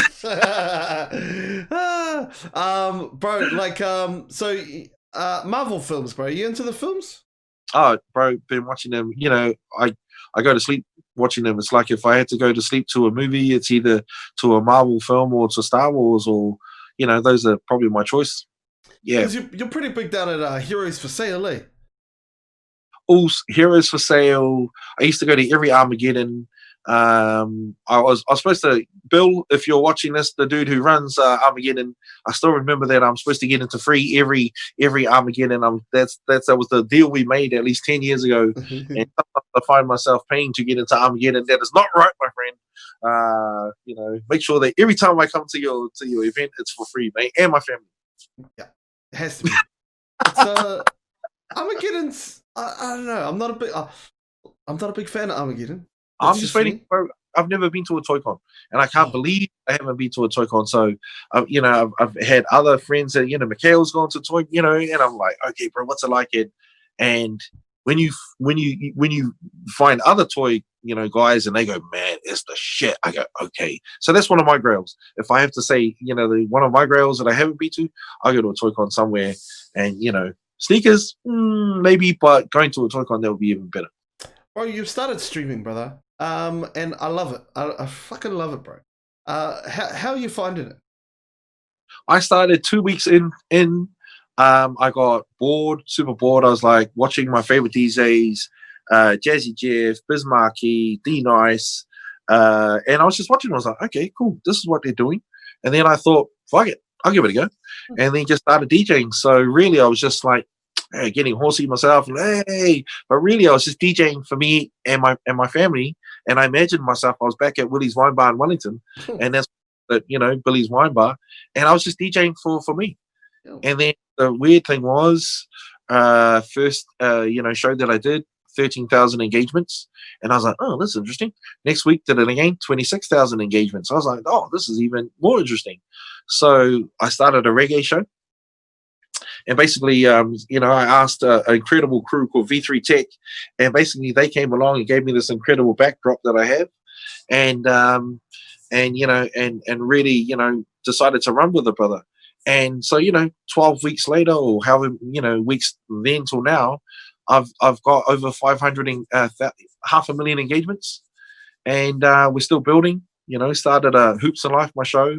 Still got another show called Caps Chats to go, and then hopefully start a toy and sneaker show as well. Dope, bro. That's so good, man. I'm looking forward to seeing how it comes out, brother. I'm a fan, and I've told you, bro. Whatever you need, if you need any help, I'm right here.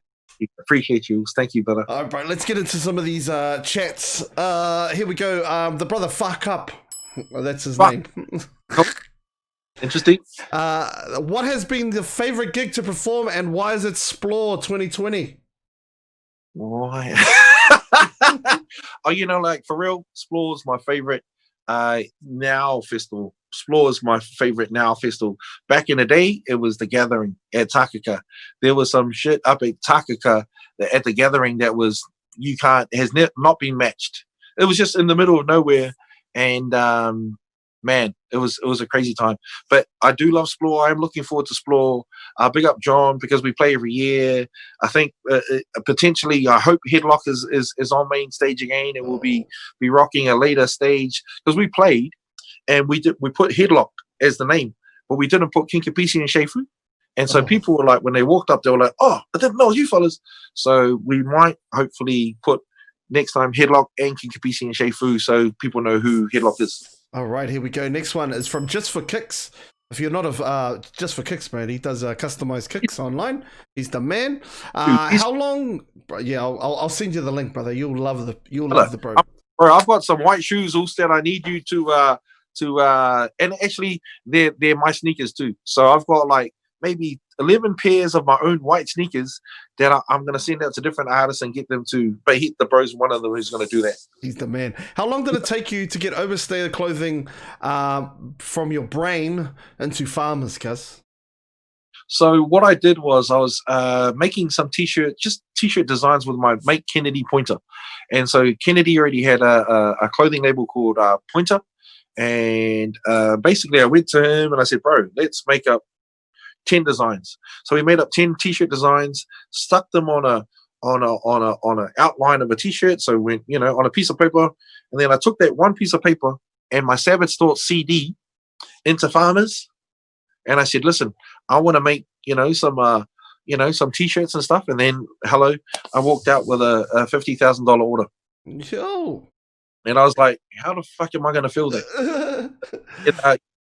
But lucky I knew some cats that were in that business. All right, here's Lurkster. She says, how do you think the record labels and publishers could be more practical and solve the problems of streamers not being able to play copyrighted music on their streams? Well, the issue, I understand where they're coming from, but I'm a little bit different. Like, I want my music to be heard. So, like, I go, "Here you go, have it." But because when I live stream too, I'm still getting stopped. So, I get a warning, but also because I'm going to different platforms on OBS, I can't see that when it has a warning. Yeah. DJing first downstairs, I could see you get a warning. Okay, I could see it. Okay, warning, and you might get 10, 15. Sometimes it's changed from 5 to 10 to 15 to 20 minutes, how long it carries on for after you get that warning. But for publishers, I just wish that, man, COVID came and COVID's still here. Let's just, because I get the buzz from Sony, then Warner's, then Universal. And then because I was signed to Warner's, I said, "Listen, Warner's, hey guys, I was signed to you guys.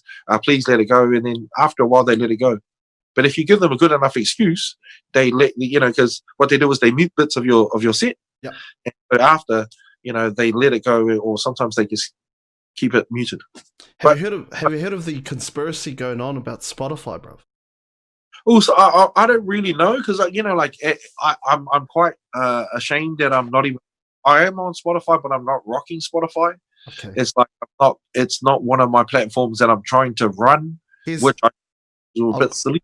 I'll break it down for you, bro. Here's what they reckon the conspiracy is, right? Okay. They reckon, this is what I read, is that because Spotify is going to get into the streaming game soon. So they're trying to sell that if you can, you pay a set fee, you can play anything you want on their platform. Okay. That's why all these DMCAs have been getting sent out, because Spotify's putting the squeeze on all these guys to say, "Hey, your music's getting played on all these, on Twitch, on Twitter, on wherever, on Periscope. But if you want, that's the conspiracy at the moment."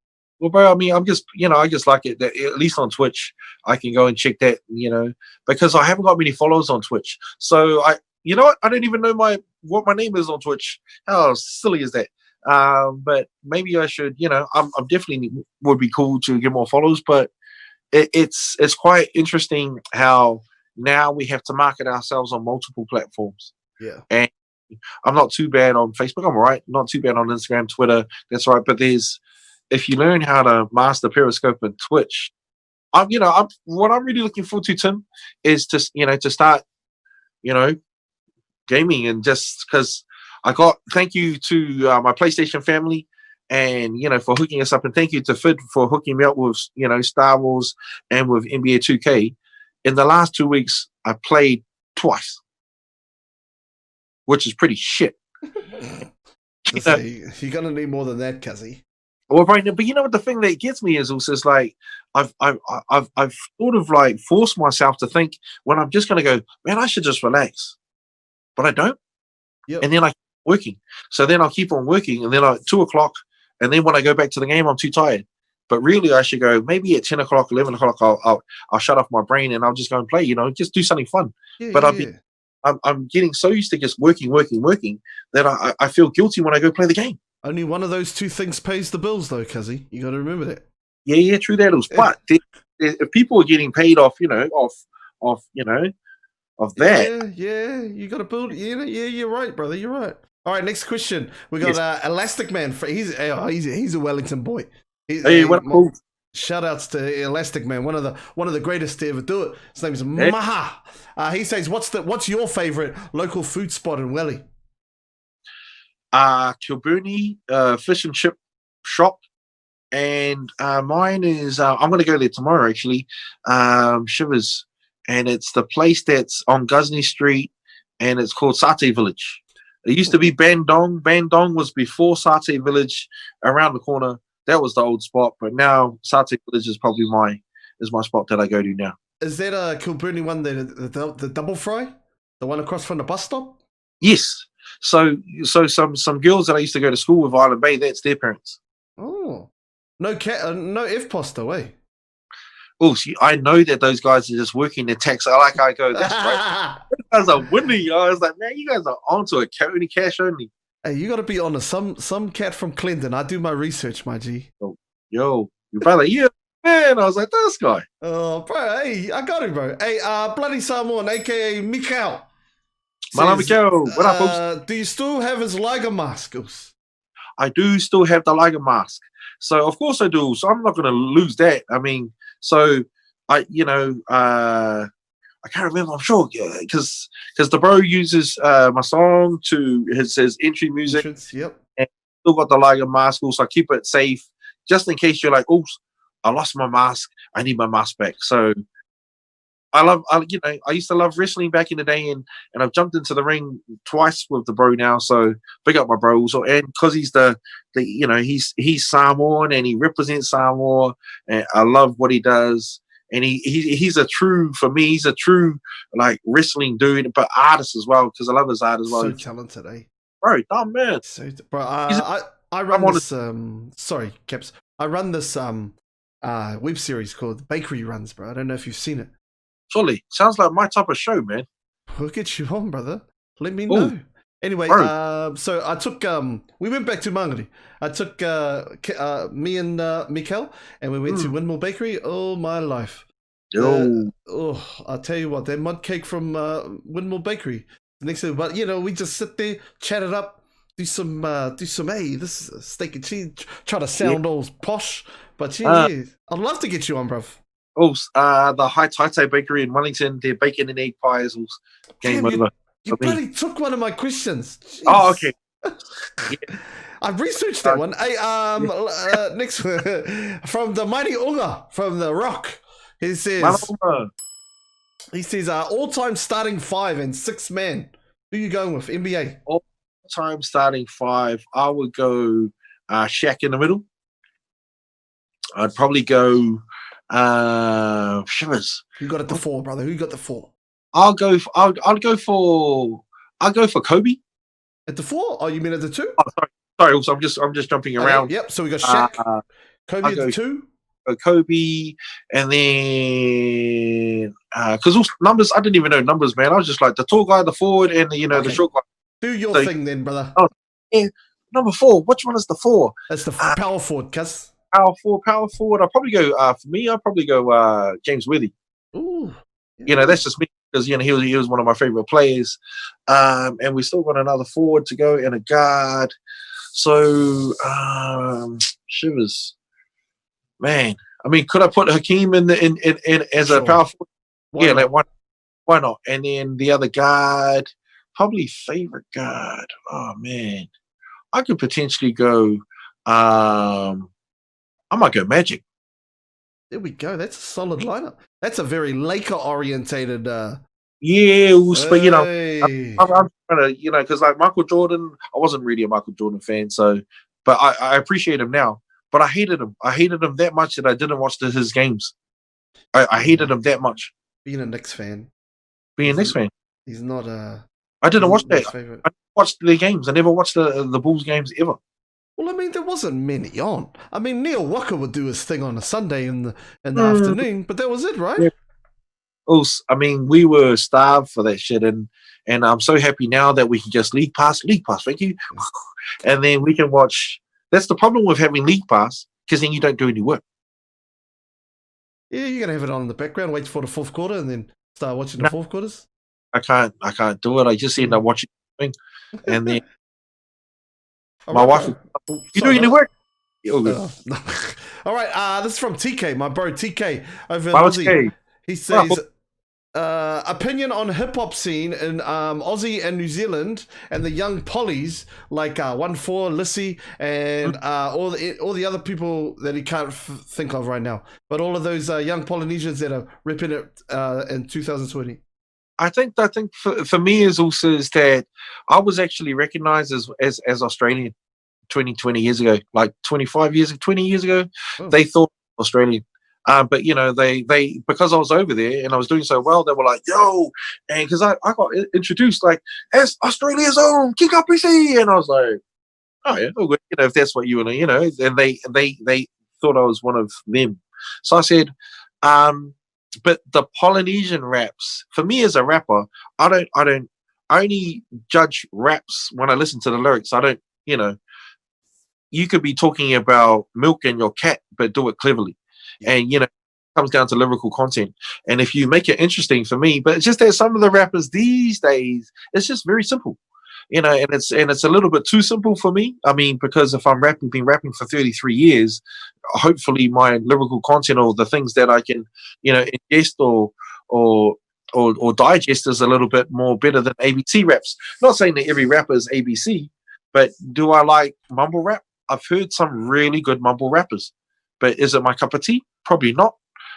Is the new? I like the beats, but the one of the questions too that I ask about the new drill stuff is that why is all the beats sort of Mexican based?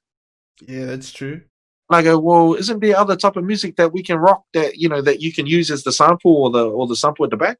I understand, but then I just go, man, there must be other tunes than those particular tunes. Yeah, sample.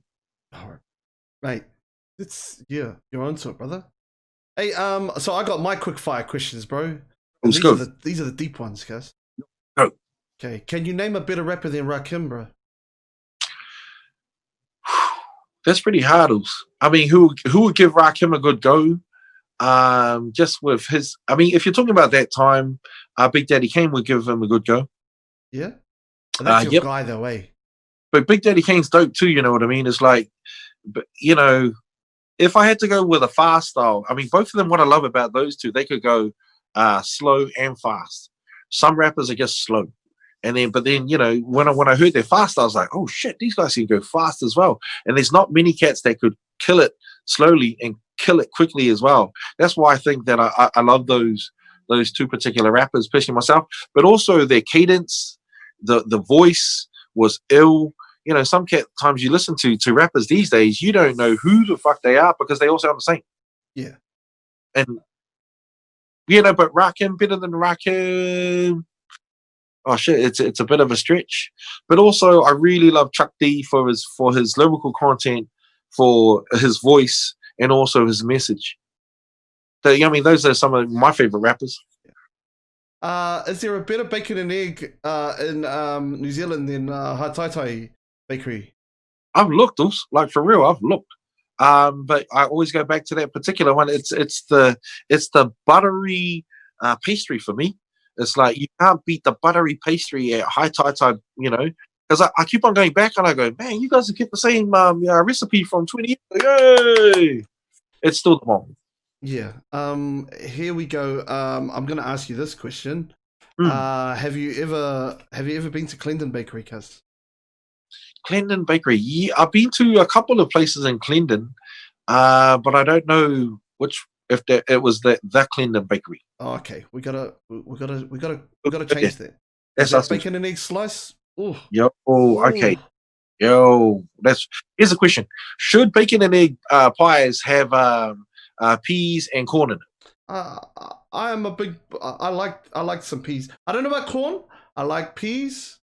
But not corn, yeah, not too much. But it depends on the ratio. You know what I'm saying? Yeah. I say fuck. If it's a bacon and egg pie, just leave it as a bacon and egg pie. This one's got the one at Clendon's got onions in it. Are you okay with onions? Well, as long as it's not. I mean, like the reason why I eat a bacon and egg pie, so I can taste the bacon and the egg.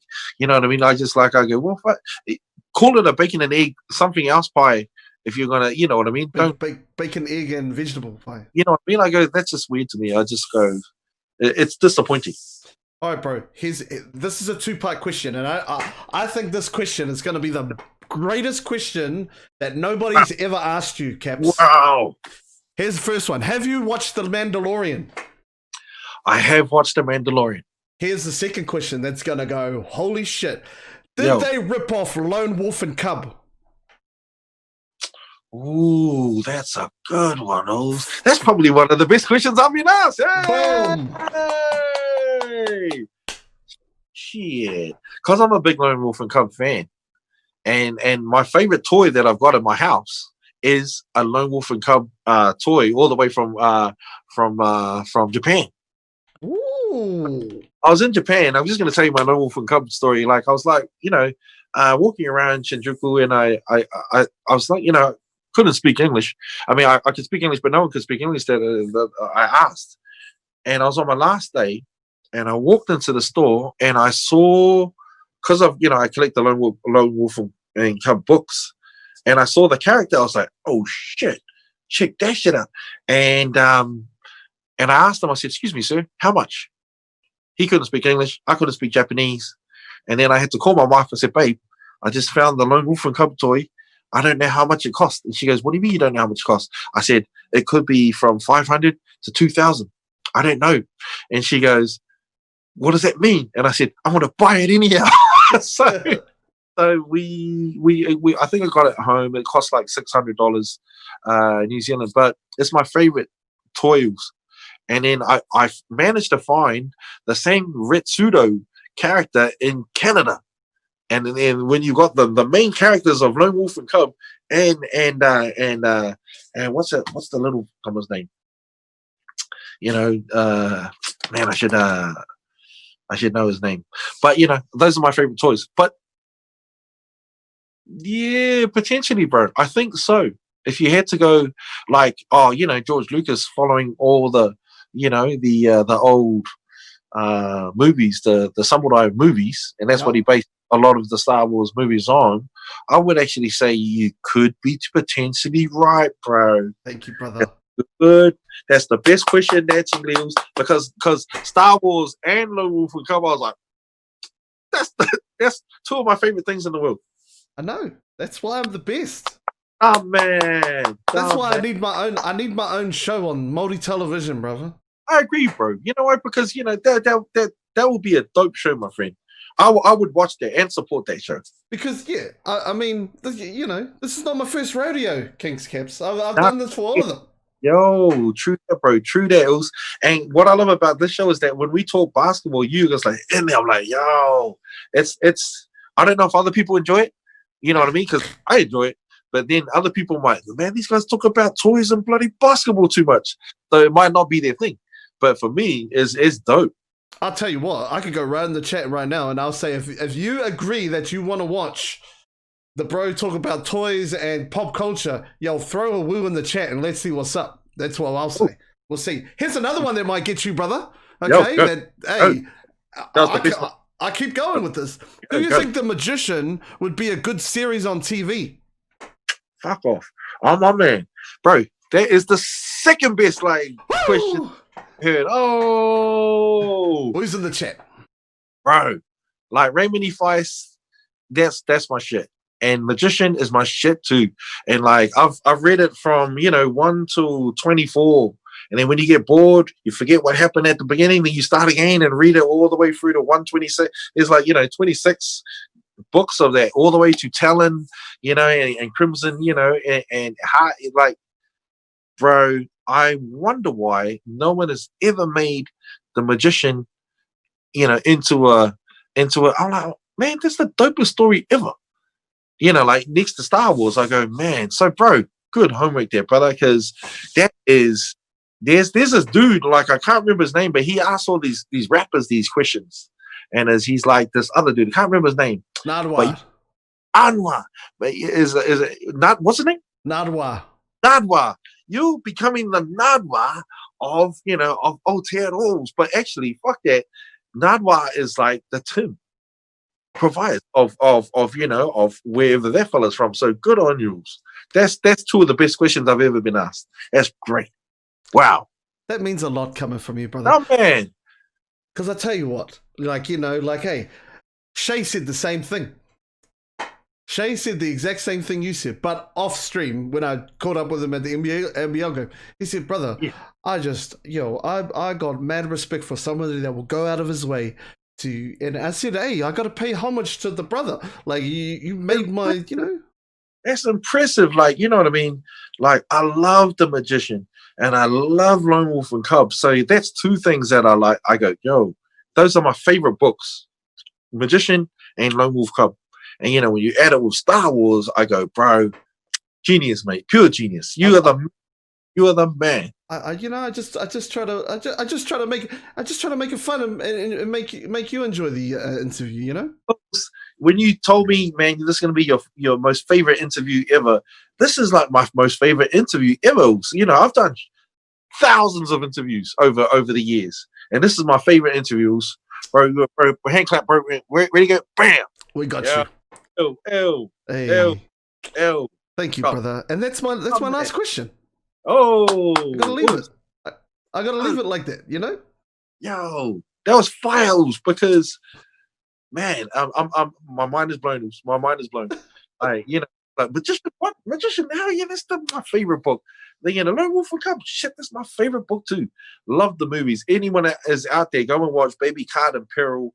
There's other movies out there that you've got to go and watch and follow the Lone Wolf Cub. What I loved is that cinematography wise, they grabbed the book and basically shot exactly the same shots. You know. Film wise, just that were in these books. So Lone Wolf and Cub, go out and follow that. And Magician is ill too. Remini Files was one of my favorite books. And then Ogami Ito, Retsudo, and I can't remember the little fella's name yet, but that he's one of the most favorite characters as well. Ill. Thank you, brother. That means a lot. That means a lot. Brother, thank you so much for your time. I really appreciate it, and I'm glad that I brought some. And I said this at the start before we went on stream. I hope I could bring some joy to your day because I know it's been heavy, but I got you, brother. My man, appreciate you. Stop, man. All right, hey, thank you so much, man. And I know the chat is really happy, and they're all about that. So, yeah, man. Any closing words, brother? Also, my wife has been waiting for me for about an hour and a half. For dinner. I've been watching the ding of the where are you? Ding is where are you? But you know why? Because I'm gonna go and say, listen, I got asked the best questions ever when I've been interviewed. So she'll be like, what the fuck? I'll be like, no, wait. I got asked the best questions. And you know, she'll be like, yeah, whatever, but I see it in my brain. It's with it. Yeah. I think, bro, and hey, that message getting to Tere Moana for me. I used to watch Tere Moana every weekend on the My Time. Yeah, I'm cool with that. I'm in the radar now. Tim, I would tell her who you are. I was like, yo, man, he's the bomb. Oh, cheer, brother. Hey, thank you so much, and we'll catch up later, eh? Yes, brother. Okay, we'll see you soon. Peace.